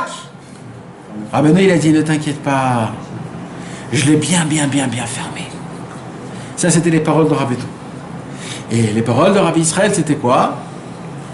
Et celui qui veut sortir du sac, Rabbeinu lui remet dedans, comme ça il est avec son poing. Ça il a fait? Ouais. Ça veut dire quoi? Ça veut dire quoi? Ça veut dire Rabbeinu. Parce que même toi, si toi tu veux sortir, lui, tâche pas. C'est pas ça. Rabbeinu, c'est pas un. Si tu peux avoir affaire à des patrons qui font leur travail en tant que patron, ils peuvent être gentils, mais bon, il y a un moment où ça s'arrête. Mais Rabbeinu, il rigole pas. Rabbeinu, quand il prend un projet, c'est depuis le début jusqu'à qu'il termine complètement. Il n'y a pas à moitié, 90%, 92%. Rabbeinu, il prend un cas, il le met à 100% et c'est fini jusqu'à la fin de tous les temps. Tant qu'il n'a pas mis à 100%, alors Rabbeinu, il ne le lâche pas. C'est pas que, bon, j'ai fait moi ce que j'ai pu, maintenant ça dépend de toi. Non. Rabbeinu, il va te prendre, il va te mettre là où il faut, il va faire avec toi ce qu'il faut faire pour que tu deviennes un tzaddik. Et il te lâchera pas, le jour où il te lâchera, c'est quand tu seras un tzaddik.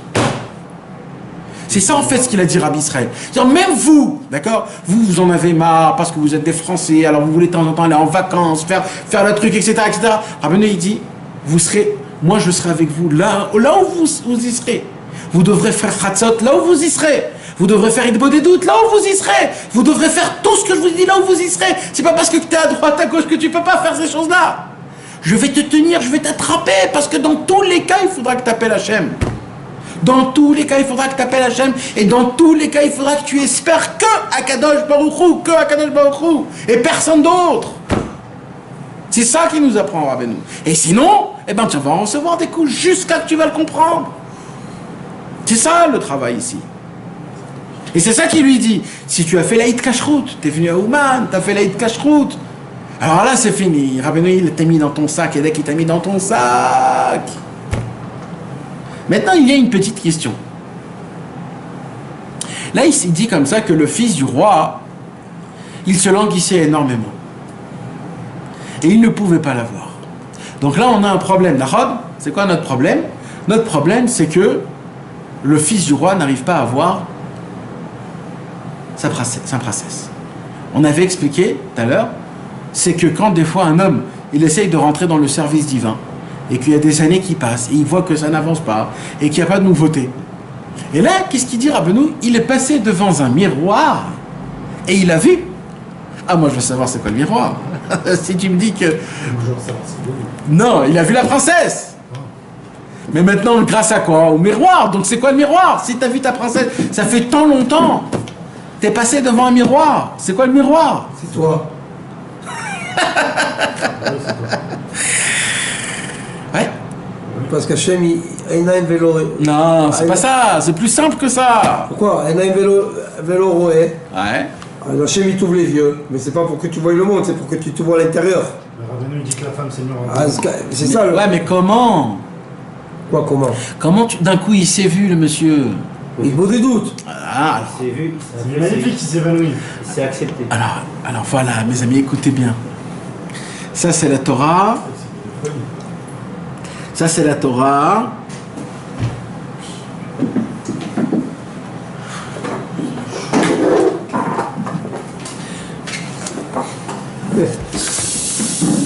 Dans la Torah, Kouf Nun Gimel, la Torah numéro 153. Rabbeinu nous dévoile un secret énorme, mes amis. Inyan Kabbalat Pnei Talmid Chacham. Il dit Rabbeinu comme ça. T'entends Harley? Écoute bien comment c'est beau. Parce que ça fait partie, mes amis, ça fait partie de notre travail Bezrat Hashem à nous quand on va voyager chez Rabbeinu. C'est aussi pour toute l'année. Mais c'est surtout le Inyan de... Rabbeinu, il dit comme ça. Je vais essayer de vous l'expliquer d'une manière qui soit un peu plus belle pour qu'on puisse la comprendre. D'accord? À la création du monde, Akadosh Baruch Hu a créé, écoutez mes amis, le soleil et la lune. Et le soleil et la lune, eux deux, étaient lumineux pareil. Ex aequo. Et la lune, c'est plein. Et le monde était bien. Le monde était bien tout comme il faut. Et là, il y a eu un truc. Qu'est-ce qu'il y a eu? La lune, elle a ouvert sa bouche. Maintenant, elle aurait pu ouvrir d'une manière sympathique. Mais elle a ouvert d'une manière, d'une question. Comment c'est possible deux rois avec une seule couronne? Ça veut dire quoi, en fait, quand tu regardes la question, elle veut tout comprendre. C'est ça, ça veut dire. Parce que là, elle te pose une question, elle veut tout comprendre. Comment c'est possible un roi qui partage sa couronne avec quelqu'un d'autre? Non, deux rois avec une seule couronne, comment c'est possible? Ça veut dire quoi? Le soleil donne sa lumière. La lune, elle donne sa lumière. Nous deux, en donnant la lumière, on est nulle part. Alors pourquoi tu nous as créés comme ça, Hachem? C'est le bord qu'il a dit, ah bon? Pas de problème. Et bien dès maintenant, c'est toi qui vas être toute petite. C'est toi qui vas donner la lumière. Non, ce qu'il va recevoir. C'est toi, par exemple, qui va recevoir. Alors attends. Et là, qu'est-ce qui s'est passé? Akadosh Baruch Hu, il a rapetissé.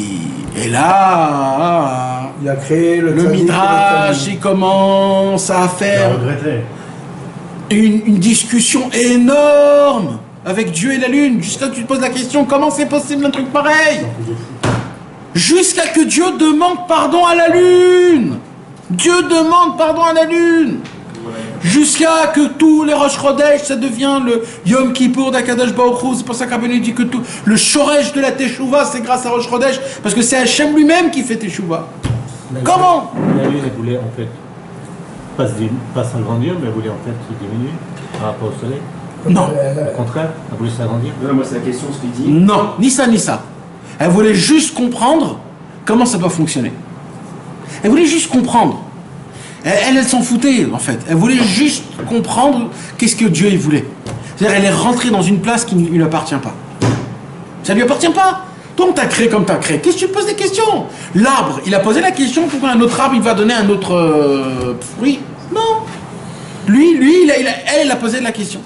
Dans Rabbi Nachman de Breslev, comme on a l'habitude qu'il inverse toujours tout, ce qu'on comprend, Rabbeinu, il a dit, mais là, il se cache un truc très fort. C'est quoi? Il dit Rabbi Nachman de Breslev, en vérité, la lune, elle a créé un concept qu'on n'a jamais compris, ce concept exceptionnel, un concept monumental. C'est quoi? Il dit Rabbi Nachman de Breslev, en fait, la lune, elle, qu'est-ce qu'elle veut faire? Elle s'est rapetissée, comme ça Akadosh Baruch Hu lui a dit de faire. Mais elle a fait plus que se rapetissir. Qu'est-ce qu'elle a fait? Elle s'est annulée au soleil.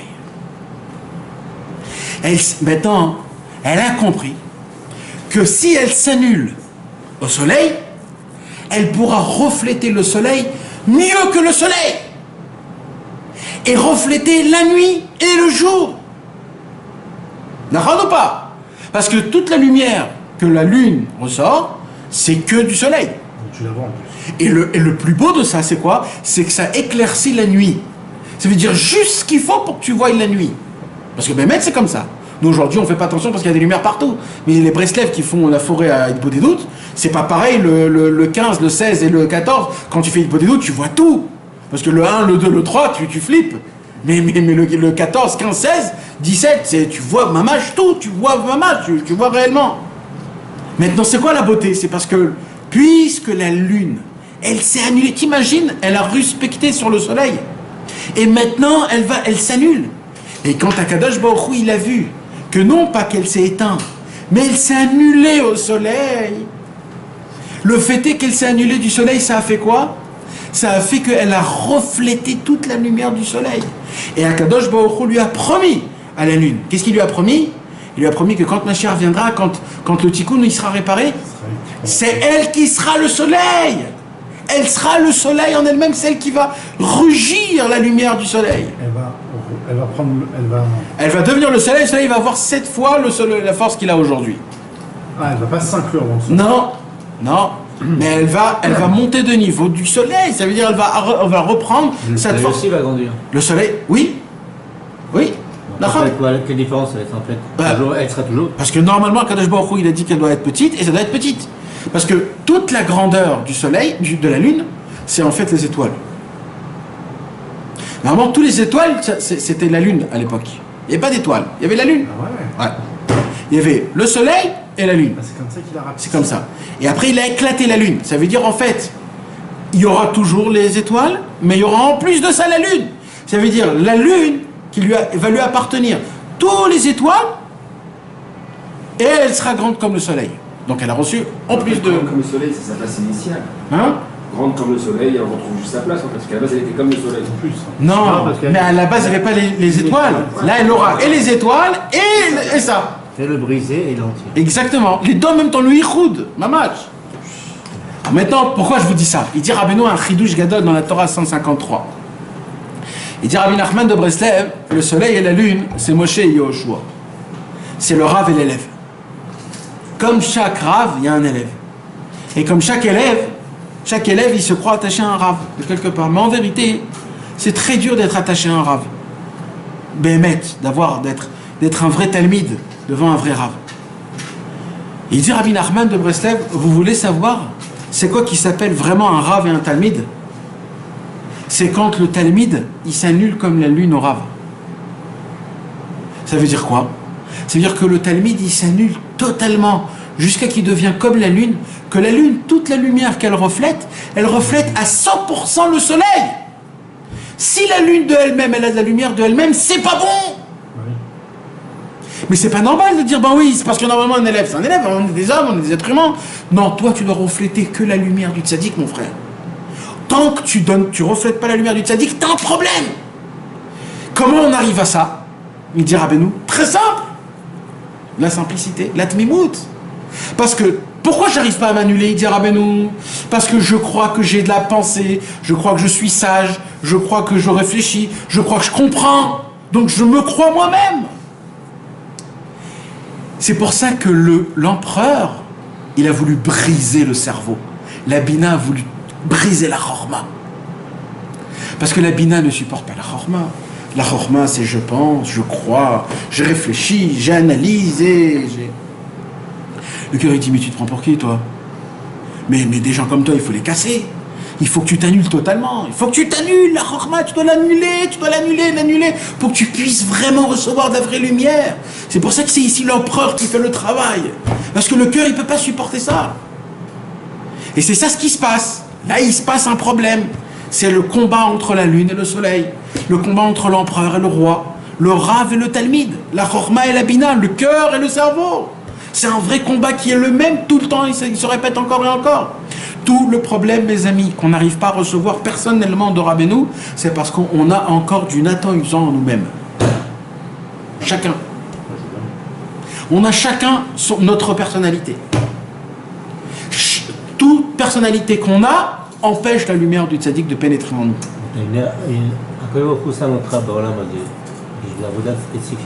Oui, tu restes toi. Oui. Tu restes le toi. Mais toi, ta personnalité à toi, il faut l'annuler. Ta maout, elle va rester, comment on dit, particulier à toi. C'est ton travail. Ton travail, c'est pas le mien. C'est ton travail qui t'appartient, que toi, qu'il n'y a que toi qui peux le trouver. Mais le toi, c'est-à-dire ton corps, il faut l'annuler. Là, on parle du corps. Là, c'est le corps, c'est la façon de penser, c'est l'état à vote. Parce que c'est quoi le toi que je parle? C'est pas le vrai toi. Le toi que je parle, qu'il faut annuler, c'est qui? C'est pas ta neshama, c'est tes péchés. C'est ce que tu as dans ton cerveau. C'est de ça que je parle. C'est ça que toi... Et le problème, c'est que toi, tu crois que toi, ça t'appartient, ça. Ça t'appartient pas, en fait. Ça t'appartient pas. Toi, tu te l'appartiens toi quand même. Rabbeinu dit, ça t'appartient pas. Toi, t'es un kadosh. Non, c'est pas tu t'analyses à cette Nekuda-là, en fait, c'est pas toi. Ça t'appartient, mais en fait, c'est pas toi. Exact. C'est là où Rabbeinu il vient, il dit il faut annuler. Et là, il dit Rabbeinu, qu'est-ce qu'il dit?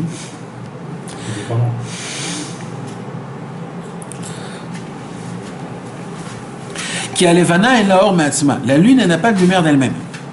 Rakim et kabelet or me'ashemesh. Toute la lumière qu'elle a, la lune, elle le reçoit du soleil. Aïno, elle est déjà levana. Écoutez comment c'est beau. Aïno, elle est déjà levana. Ikemar ameluteshet. Puisque la lune ressemble à un miroir parfait. Allez, Nezem et Kabelet, or Shemesh, c'est grâce à ça qu'elle arrive à ressortir que de la lumière du soleil. Ou mitnotzetz mimena or laïr alaret, c'est que la lumière qui sort d'elle, c'est pour éclaircir sur terre. Mais si le miroir de la lune, elle ne serait pas propre, parfaite, elle n'aurait pas ressorti la lumière du soleil. Vous vous rappelez les miroirs de notre grand-mère d'à l'époque, où tu vois dans le miroir, tu vois comme des vagues. Alors tu te vois gros ou petit ou à l'envers ou pas comme il faut. D'accord? C'est de ça qu'on parle. D'accord? Ça veut dire de base. Et ça, c'est le sod du Nyan de Rabbeinu. Normalement, quand tu te regardes devant un miroir, c'est pour avoir ton reflet à toi. Mais tu t'imagines maintenant si le miroir, il décide de te rajouter une corne. J'ai envie. C'est pas toi, mais j'ai envie. Il y a des jeux comme ça pour enfants, c'est des miroirs qui déforment complètement le corps, qui font gros. C'est ça, je me rappelle de ça à Disneyland. Ouais, je me rappelle de ça. Tu rentres dans un truc, t'as peur de toi. Eh ben c'est mamache ça. Un homme qui vient et qui parle au nom de Rabbeinu en interprétant ce qu'il pense, c'est un miroir qui te crée des cornes. Et une langue grande avec des oreilles très grandes. Qu'est-ce qu'il doit te donner? Il doit te donner d'abord du Rabbeinu à 100%. D'abord. Après, c'est une autre histoire. Tu peux faire avec ce que tu veux. Mais d'abord, je dois donner du Rabbeinu à 100%. Parce qu'il faut donner la lumière de Rabbeinu. Maintenant, laisse tomber les autres. Toi, avec toi-même, tu ouvres un livre. Pour pouvoir puiser de la lumière des livres du tzaddik, Rabbi Nachman de Breslev, ou des autres tzaddikim, quand tu étudies la Gemara, quand tu étudies les Midrashim, le Zohar HaKadosh, c'est d'une manière où tu dois t'annuler totalement. Il y avait un très grand tzaddik, Rabbi Israël Salanter, Avi Moussar. C'est lui qui a informé de faire rentrer le Moussar dans les yeshivot. C'était un très grand tzaddik. Et Rabbi Israël Salanter, il supportait pas les standards d'aujourd'hui. Tu sais, les standards à la yeshiva, il les supportait pas. Il dit, moi, on m'a appris que quand on étudie, on se plie devant la Gemara. C'est le corps qui doit se baisser devant la Gemara. C'est pas le livre qui doit, lui, se baisser devant moi, comme le standard. Le standard aujourd'hui, c'est la Gemara presque qui tombe. Non, nous, on doit se baisser parce que c'est nous qu'on doit s'annuler devant la Torah. C'est pas la Torah qui doit t'annuler. Un jour, quelqu'un est venu devant Rabbi Israël Salanter. Il a dit, Rabbi Israël Salanter, Baruch Hashem, j'ai terminé toute chasse. Il a dit, qu'est-ce que la chasse il t'a fait? Et qu'est-ce que le chasse t'a appris? Ok, tu l'as terminé, mais lui, qu'est-ce qu'il t'a appris? C'est pas pareil du tout. Toi, tu peux étudier le chasse, mais Tachles, qu'est-ce qui t'a appris le chasse? C'est douciterie, c'est aller-retour, c'est pas qu'un aller. Les gens, ils font qu'un aller avec la Vodat Hashem. Tout moi, j'ai fait, je crée, et le retour, comment ça se passe? Non, je m'en fous du retour. C'est très grave. C'est vrai, tu n'as pas donc d'être parfait pour pouvoir commencer à étudier. Non. Mais il y a un minimum, c'est le bitoul. C'est le minimum de tout. Ça, c'est ma mâche, la trala, le minimum de tout. D'ailleurs, quand tu viens apprendre, automatiquement, tu as des pourcentages d'annulation, parce que tu viens apprendre. Donc, on te demande qu'une seule chose. T'imagines, le monsieur, il vient apprendre, et sur chaque chose qu'il dit le Rav, il le remet en question. Si tu es venu apprendre, ok, mais si tu es venu me remettre en question, sors dehors. Le minimum, quand un homme, il ouvre un livre, le minimum, c'est de s'annuler, de recevoir Aïn Haemet, l'Istakel Ba'Aïn Haemet. Toujours, il dit Rabbi Nathan, même si on est rempli de mensonges, au moins de regarder les livres avec un œil sincère. C'est tout. Même si on est rempli de ta'avot, Aïn Haemet. Regarde que Bémet, comment c'est écrit d'une manière aussi belle. Et mes amis, c'est quoi donc là? C'est quoi le miroir? C'est l'annulation. Comment on arrive à s'annuler? Avec la tmimout et la pshitout, la simplicité. La simplicité, elle t'apprend que en fait, ton cerveau, pour l'instant, parce qu'il n'est pas propre, il t'encombre énormément. Et tu as besoin de ton cœur. Tu as besoin de ton cœur, parce que ton cœur, il est pris en charge par la princesse. C'est la Bina. Et là, tu as besoin de te réveiller, tu as besoin de comprendre que pour l'instant, j'ai besoin de me rabaisser totalement, de comprendre juste la tmimout et la pchitout. Je suis un homme qui est simple. J'applique comme on me dit, je pose pas trop de questions. On a reçu la Torah, on a dit Naaseh V'Nishma, on n'a même pas la question comment appliquer. Non, on a dit oui, on fera, Bezrat Hashem, on fera. On savait même pas comment, comme dans la Emouna, comme ce qu'on a parlé tout à l'heure. Comment tu vas appliquer la Torah? Comment? Je sais pas, mon frère, mais j'ai la Emouna que oui. Vous savez, mes amis, il y a une histoire que Rabbeinu a racontée. Et malheureusement, je ne l'ai pas entendu beaucoup chez les Chassidés Breslev qui en parlent. Parce que c'est une histoire qui est un peu difficile. Pas tout le monde arrive à la comprendre, cette histoire. Mais nous, on a fait de ça un cours un jeudi soir. C'est l'histoire où un jour, un roi a ordonné à deux de ses serviteurs les plus adorés, il a dit, puisque je vous aime, vous deux, je vais vous faire un cadeau. C'est, je voudrais que vous me créez, vous me construisez 2 chambres. Une à côté de l'autre. Un ne doit pas connaître ce qui fait l'autre. Et le meilleur qui fait la chambre la plus belle, il va recevoir un sac rempli d'argent. Hein? C'est le mur. Avec le dessin. Ouais. Et tout de suite, les Banaïm, Rabbeinu il appelle ça les Banaïm, les construiseurs, les architectes, ouais, les bâtisseurs.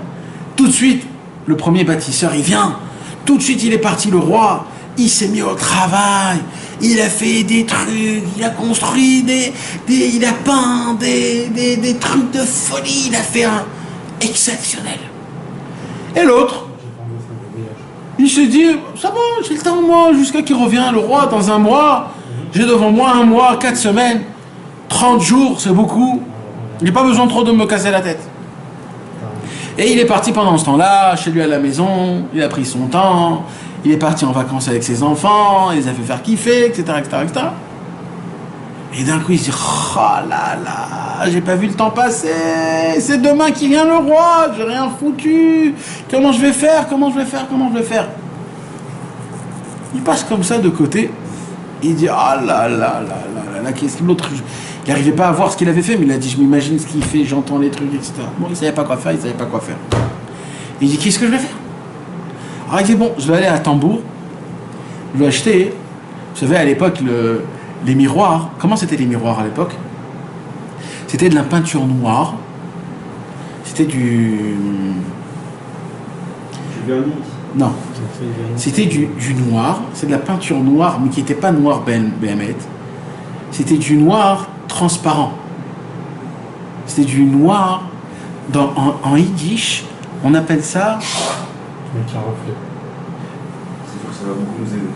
Non, parce qu'en yiddish, il dit pas le miroir. C'est pour ça. Parce qu'en hébreu, on dit le miroir. Mais en yiddish, il dit pas un miroir. Lui, qu'est-ce qu'il a fait? Il a pris une peinture noire. Parce que, qu'est-ce qui s'est passé? Il est allé chez Tambour. Et quand il est allé chez Tambour, il a dit, vous avez de la peinture? Il dit, écoute, l'autre, il a déjà tout pris. Ça veut dire qu'il lui a tout pris. Alors il dit, il te reste quand même quelque chose? Il dit, oui, j'ai de la peinture noire. Et j'ai de la peinture transparente. Alors il dit, donne ce que t'as. Il a tout peint en noir. Et après, il a tout peint en transparent. C'est-à-dire en vernis. Et quand il a peint le noir et avec le transparent, ça a créé un miroir. Quand le roi est venu, donc lui, qu'est-ce qu'il a? Lui, imagine-toi une maison toute noire, avec du vernis, imagine-toi. Et l'autre, il a une maison de folie. D'accord? Et lui, il vient, le roi, et il ouvre la première, il voit ça, il dit, ah là là, qu'est-ce que c'est beau! Sympa. Maintenant, on va voir l'autre. Et là, il ouvre le rideau. Et au moment où il ouvre le rideau, le soleil a éclairci sur le mur. Le mur a reflété tout ce qu'il y avait en face. Mais en plus de ça, il a reflété le roi, il a reflété sa femme du roi, il a reflété tout le royaume qui était à côté. Et là, le roi, il a dit, le premier, il a fait un travail qui est très beau. Mais c'est normal, c'est un travail ordinaire. Non, c'est un travail qui est dans l'ordinaire. Non, dans l'ordre des choses. Voilà. Mais lui, ce qu'il a fait, c'est quelque chose d'extraordinaire. Il a pris 2 peintures qui est complètement naze, et il a fait le reflet de tout ce qu'il a. Et le plus de ça, c'est que dans ce qu'il a fait, moi j'y suis dedans, et tout le royaume est dedans, et toute ma maison est dedans. Normalement, dans le monde normal, quand tu racontes cette histoire, tout le monde te dit, bien sûr, c'est le premier. Mais Rabbeinu, il a choisi que c'était le deuxième. Et le roi, il lui a mis chez le deuxième. Donc, là, on ne comprend pas, Béhémet, c'est quoi le Inyan que Rabbeinu il veut nous apprendre. Mais en vérité, c'est quoi qu'il veut nous apprendre, Rabbeinu? Premièrement, En Yehush Ba'olam Klal. Tu peux toujours, jamais le désespoir n'existe pas. Exactement. Et, plus que ça, quand le mec de tambour, il lui a dit, il reste que la couleur noire, et il a dit, je le prends. J'ai que ça, je prends. Quand tu es Oved Hashem, tu n'as plus rien, il ne te reste plus rien. Il y a des Oved Hashem, il y a des grands tzadikim, des gens qui servent à Kadosh Baruch Hu, que dès que le roi il leur demande quelque chose, ils viennent, ils vont te faire des trucs de folie. Le chasse, le chatzot, il te pose des doutes, 6 heures, je sais pas quoi, tout ce que tu veux à la perfection. Et toi tu te regardes comme ça, tu te dis, mais qu'est-ce qui se passe là? Ça veut dire, qu'est-ce qu'il y a? Qu'est-ce qui se passe? Où je suis là? Dans quel monde on vit? Dans quel monde on vit? Mais tu te dis, bon allez, je vais pas baisser les bras, alors je fais ce que je peux. C'est quoi ce que tu peux? Tu vas faire un petit tikkun klali, en plein milieu tu as répondu au téléphone, ton fils t'a énervé, tu as fait montrer à ta femme comme ça, tu sais même plus où t'en es, tu reprends des... et bah sauf que tu l'as fait ton tikkun klali. Tu peux le dire, bon, mais non, ton tikkun klali doit être de l'or, des pierres précieuses, tu dois embrasser ce tikkun klali que tu as fait horriblement, parce que c'est énorme pour Hachem, ces choses que tu as fait là. Et lui, qu'est-ce qu'il a fait? Il a tout peint. Tu sais combien de force il faut peindre une maison en noir? Mais il faut avoir beaucoup de force. En espérant que c'est pour le roi, en espérant que tu fais quelque chose. Il n'a pas abandonné. Il n'a pas abandonné, après il a repeint, après du vernis. Et c'est là où Akadosh Baruch Hu a reflété le soleil. Pourquoi Rabbeinu il raconte qu'il a reflété le soleil? Parce que tout le travail de cet homme-là, c'était quoi en fait? C'était l'annulation. Il s'est annulé à Hachem. Il n'a pas fait de questions. Il ne s'est pas posé de questions. Pourquoi tu as créé deux rois avec une seule couronne? Parce qu'en vérité, c'était qui ces deux-là? Ces deux Banaïm. C'était le soleil et la lune. C'était le soleil et la lune. Et le tikkun, c'est quoi? Ça va être la lune à la fin du compte. C'est quoi? C'est que la lune, elle est toute noire, mais elle va refléter tout. Elle reflète tout grâce à quoi? Parce qu'elle s'est annulée. Elle s'est annulée à quoi? À quelque chose qui n'est pas mental. Elle a fait quelque chose qui est contre la mentale. J'ai glandé pendant 1 mois. J'ai peint du tout en noir. Et j'ai rien foutu. Celui d'en face, il a tout fait. Mais j'ai quand même la émouna que ce que je vais faire à Kadosh Baruch Hu, il sera content. J'ai quand même la émouna qui est impossible à comprendre à ça. Mais que ce que je vais faire et ce que je fais à Kadosh Baruch Hu, il adore. Et bien, à la fin du compte, celui qui a reçu l'argent, c'est cet homme-là, c'est pas l'autre. C'est impensable ces choses-là, mes amis. C'est impensable. On ne peut pas comprendre, mais c'est comme ça le Hémet. Et c'est ça exactement ce qu'il dit ici. Quand le fils du roi, il est passé devant le miroir, c'est à ce moment-là même qu'il a découvert la fille, sa princesse. Quand il a compris qu'il faut complètement, totalement s'annuler, jusqu'à qu'il passe devant un miroir, qu'est-ce qu'il fait le miroir? Le miroir, il n'a aucun reflet de lui-même. Il reflète que ce qu'il vaut. Que ce qu'il vaut. Que ce qu'il voit, ce qu'il est. Donc exactement, c'est ce qu'il a fait le fils du roi. Il s'est compris, voilà, je suis comme je suis. Je suis comme je suis. Et là, tout de suite, à Kadosh Baruch Hu, ah, t'es prêt à recevoir, t'es prêt à t'annuler. Alors, ok, il n'y a pas de problème. Il n'y a pas de problème. Je vais te faire montrer ta femme. Il lui a fait montrer sa femme. Il s'est évanoui totalement. Plus de force. C'est quand que je pourrais avoir ce mérite-là de marier? C'est quand? Et c'est là où sa promise lui dit le mot magique, le mot le plus beau. Ça vaut la peine de venir dans ce monde-ci rien que pour entendre ce mot-là. Puisqu'on a eu un lien, jamais de toute ta vie je vais te laisser. Parce qu'on est attachés l'un à l'autre. Et là, qu'est-ce qu'elle lui dit? Écoutez bien.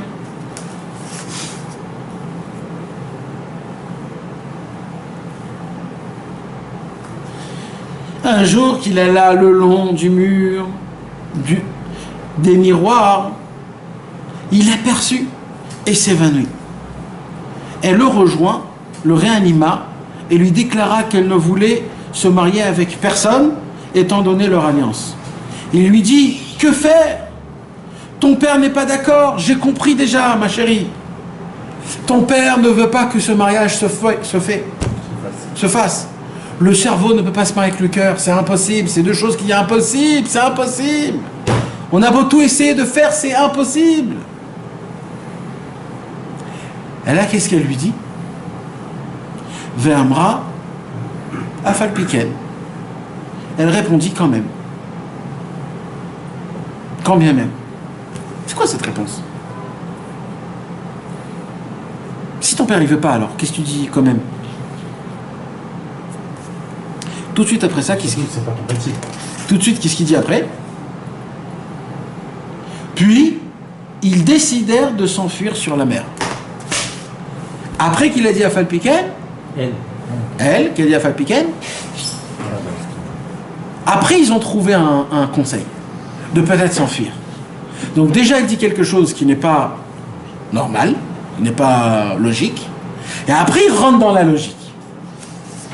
Ça, mes amis, c'est le secret du monde. C'est pas logique aussi de s'enfuir, c'est quelque logique. Deux amoureux qui peuvent pas se d'accord, c'est quelque chose, mais c'est quand même une solution. Afalpiken, c'est je te laisse dans l'embarras, voilà, Afalpiken. Afalpiken. Afalpiken quoi? Eh ben, Rabbeinu, il nous apprend quelque chose, mes amis. Le mot Afalpiken, c'est un mot qu'on doit l'apprendre par cœur et le graver sur notre cœur toute notre vie. Vous savez, c'est quoi le mot Afalpiken? Vous savez, c'est quoi ce mot Afalpiken? C'est quand tu vois que tu vois plus, quand tu es dans la brume totale, quand tu vois qu'il n'y a plus de solution, tu sais plus comment faire, tu sais plus comment prier, tu as tout fait ce qu'il fallait et il s'est arrivé les plus grands balagans possibles. Tu as beau tout essayer, presque chas v'shalom, tu te poses des questions. Toi, tu dois toujours dire Afalpiken. Quand même, je continue. Je ne vais pas désespérer de toi, Hachem. Je ne vais pas désespérer de mon avodat Hachem. Je ne vais pas désespérer de mon service divin. Tu essayes de tout faire pour garder tes yeux, pour garder ton brite. Et tu tombes, tu te salis, tu te salis, tu te salis. Et tu dois toujours rester là et dire Afalpiken, Afalpiken, je vais continuer. Afalpiken, je vais avancer. J'ai toutes les raisons pour arrêter. J'ai toutes les raisons pour désespérer. Mais Afalpiken. Et il dit Rabbeinu, si tu vas dire Afalpiken, il y aura tout de suite la solution, tout de suite après. Mais il faut d'abord que tu passes dans le néant, dans Narshon ben Aminadav. Tu dois d'abord passer, tu dois passer dans des endroits et dire Afalpiken. C'est quoi l'Afalpiken, ce qu'on a dit au début? On va te prouver que c'est fini. On va te prouver que mentalement, tu n'as plus aucune solution. On va te le prouver. Prouver. On va te faire montrer comment tes enfants, ils sont nazes. Comment ils ont tous des problèmes, comment toi t'es un problématique, comment ta femme elle est complètement naze, et que l'autre elle était meilleure, et si t'aurais dit l'autre, oh là, quelle vie belle t'aurais. Mais c'est du pipeau, c'est le Yetzirah qui essaye de te vendre. Il te vend quelque chose qui n'existe pas. Il fait du massa ou matan avec une main qui est fermée. T'achètes un lot, ça s'appelle comment en français? Que t'achètes quelque chose et c'est fermé. Al-Kerenatzvi, on dit en français. Vous savez les étrogues fermées dans les boîtes. T'achètes, tu sais pas ce qu'il y a dedans. Voilà, t'achètes. T'as une émouna énorme que dedans, il y a tout ce qu'il faut. Mais en fait, tu l'ouvres et là, tu vois une daube. Tu vois une daube et tu dis, mais c'est quoi ce truc-là? C'est un citron, c'est une pomme, c'est quoi? Je sais même pas ce que c'est. Et tu dois te dire, eh ben voilà, c'est à ça que je ressemble en fait. Voilà, en fait, dans le ciel, on me fait montrer qui je suis en fait. Mais j'ai peur, donc je dois acheter un beau, pas ouvert, pas fermé. Mais c'est exactement ça, mes amis. Afalpiken. Tu dois prendre ce étrog qui ressemble à une pomme. Et tu dois rentrer Beorot à Sukkot et faire les Nanouim, Bessimcha Rabba, pendant que dans ce temps-là, tu es en train de regarder tous les trogim des autres, des merveilles. Et il n'y a que toi qui te sors avec un trog qui ressemble à une banane. Et tu dois être Bessimcha et dire Bessimcha, c'est ça mon droit. Pourquoi? Eh ben c'est ça, mes amis. C'est Afalpiken, même que je suis comme je suis, que je ressemble à ce que je ressemble. Je m'en fous, j'avance. Afalpiken, Afalpiken. Il faut jamais désespérer. Et quand bien même, et quand bien même, et quand bien même. Avancer contre la logique, contre tout ce que tu crois, contre tout ce qu'on t'a dit, contre tout ce qu'on t'a appris depuis que tu es tout petit. Parce que le monde a été créé que pour le libre arbitre, pour que tu arrives dans ce point-là et que tu choisis quand même d'avancer. Quand même d'avancer, sans te poser des questions, de quand même avancer, même de se dire je m'en fous. Hachem il va venir, il va m'aider, Hachem il va venir, il va m'aider. Aujourd'hui j'ai eu un chidouche gadol. J'ai lu un chidouche gadol. Le prophète Jérémie, là-bas il a écrit que les Béné Israël, dans la Torah Nunvav, Astara Shebetorcha Astara, là-bas Rabbeinu il rapporte un pasouk du prophète Jérémie. Et là-bas il y a écrit que c'est quoi le problème du monsieur qui est Astara Shebetorcha Astara, c'est qu'il ne sait même pas que Dieu il est caché de lui. Alors qu'est-ce qui se passe? Là-bas le prophète Jérémie, Kadosh Baruch Hu, il l'envoie pour essayer de les réveiller. Alors, il va réveiller qui? Des gens qui croient qu'ils sont déjà réveillés. C'est-à-dire qu'ils sont dans Astara, Shebetorcha Astara. Ça veut dire que Dieu est caché de eux sans qu'eux, ils savent que Dieu est caché d'eux. Donc, eux, ils se voient autant comme si ils sont proches de Dieu, comme si ils sont réveillés. Maintenant, le travail du prophète Jérémie, c'est de leur dire, d'abord, vous dormez, et après, maintenant, réveillez-vous. T'imagines le travail? Et bien, il dit Rabbeinu comme ça. Sachez une chose, que les gens qu'ils ont accepté et qu'ils ont dit, aide-nous, le prophète Jérémie leur a aidé. À chacun. Le problème, c'est qu'il y avait des gens qui s'y croyaient pas. Ou alors qui se disaient, si je suis tellement loin, bah laisse tomber. Mais là-bas, il faut racheter Rabbeinu. Et il dit, s'il y avait quelqu'un qui aurait dit au prophète Jérémie, ok, alors dis-moi qu'est-ce qu'il faut que je fasse, Akadosh Baruch Hu serait sorti de sa cachette pour lui dire qu'est-ce qu'il faudrait qu'il fasse. Parce que quand Akadosh Baruch Hu, il est Astara Shebetorcha Astara, ça a une condition, que tu le réclames pas. Si tu le réclames, il sort de sa cachette. Et comment on peut savoir qu'on est Astara Shebetorcha Astara? Parce qu'aujourd'hui, on n'a pas le prophète Jérémie. Mais dans des points spéciaux, c'est certain qu'on est dans une Astara Shebetorcha Astara. Astara Shebetorcha Astara, c'est pas dans un cas général, c'est dans des cas particuliers. Dans des cas particuliers. Par exemple, dans le travail, tchouva sur la tchouva. Le fait que tu prouves que tu es nul, le fait que tu prouves ça aussi. Nachon. Le fait est que tu n'es pas content que tu es un juif, tu chantes pas et tu danses pas. C'est un point qu'il est complètement Astara Shebetorcha Astara. Donc dans ce point-là, tu dois dire Ribono Shel Olam. Sors de ta cachette là, sur ce point-là, il faut que je sache. Il y a écrit tout de suite, Akadosh Baruch Hu, il serait sorti, mes fourrages, tout de suite. Comme ça, il dit les Mefarshim dans le Tanakh. Ça, c'est un chidouche gadol, parce que normalement, quand on te dit ça, on te dit bon, Astara Shebetorcha Astara. Ah, il faut étudier la Torah, il faut prier, il faut écrire Hachem, et va savoir. Là-bas, il dit non. S'il y aurait un à son époque d'Yirmiyahu qui l'aurait dit, alors ok, je suis prêt. Akadosh Baruch Hu, il serait sorti de sa cachette. C'est pour ça qu'il a dit ici, ah, Fal Piken. La princesse, elle dit, Alpha Piken, apprends ça de moi, mon mari. Malgré que le cerveau, il ne peut pas comprendre ça, parce que le cerveau, il est très mathématique, et que quand le père ne veut pas que le mariage se fasse, alors il ne se fait pas, elle dit Afal Piken. Quand il a reçu le mot Afal Piken, ok, maintenant on va trouver une vraie solution. Et ils ont trouvé une solution. C'était quoi la solution? Viens, on se barre. On va se marier tout seul, on va partir, je ne sais pas où, on va se marier. Apparemment, c'est ensemble. Regarde comment il dit ici. Donc c'est les deux ensemble. Ça veut dire que dès qu'il a reçu, exactement. Là le cœur il s'est brisé, parce qu'il s'est brisé. Il est passé devant le miroir. Donc il est devenu un peu comme le cœur. Ah, t'es devenu comme le cœur. Afal Piken, tu commences. Alors maintenant on va faire ensemble. Et là c'est la première fois où ils font quelque chose ensemble. Mais le cerveau il s'est cassé en faisant ça, parce que c'est pour cela qu'après le cerveau et le cœur, pour la première fois, ils ont fonctionné ensemble. Achakar itiatsu, ils se sont eux deux ensemble, ils se sont mis d'accord à trouver. C'est la première fois où ils font quelque chose ensemble, mamash. Là maintenant, on se barre et ils sont barrés. Grâce à quoi? Grâce au Afal Piken. C'est ça. Mais vadaï. C'est le tzaddik qui fait le shidour. C'est mamash le tzaddik qui fait. Et le tzaddik avec nous, ou alors nous avec notre cerveau et notre cœur, mais vadaï. C'est la situation dans laquelle je me trouve, dans la compagnie dans laquelle je me suis. Je suis pourri, je suis noir, je suis comme ça. C'est pas un Dieu comme ça. Ouais. Malgré que mon avodat Hashem n'est pas comme il faut. Non, c'est avodat Hashem. Oui, ça veut dire que moi je crois que mon avodat Hashem est faux. Comme Ménaché. Quand Ménaché il a entendu la bat-kol du ciel que personne ne peut faire teshuva, tout le monde peut faire teshuva, chutz mi Ménaché. Lui il aurait dû dire Afal Piken. Il n'avait pas Rabbeinu à son époque. fait. À la fin, il a dû passer par des endroits. Mais Isha Acher aussi, Nachon, Acher. Nachon.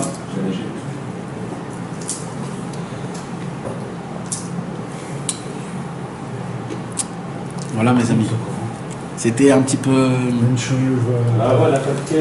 Afal Piken, c'était tout le secret du Afal Piken, Bezrat Hashem. Que malgré tout, il faut garder la Emouna, car la Emouna c'est au-dessus du Sechel. Donc quand on envoie un Nisayon, c'est quelque chose qui est au-dessus du Sechel, le Nisayon. C'est où tu es persuadé qu'il n'y a plus rien. Et c'est là où tu dois utiliser que la Emouna à la perfection. Et de ne pas te douter, de dire Afal Piken. Vous allez voir comment dans le Tikkun HaKlali à la fin, dans l'écouté de Philote, combien de fois Rabbi Nathan il dit Afal Piken. C'est un pélé. Au moins 10 fois il dit là-bas. Afal Piken, je vais me renforcer, je vais continuer, même si vous me dites Afal Piken, et Afal Piken, il répète Afal Piken, Afal Piken. Yesh li tikva, ve'ot tachalti me'Hashem, chasdei Hashem notanu ki lo chalu rachamav.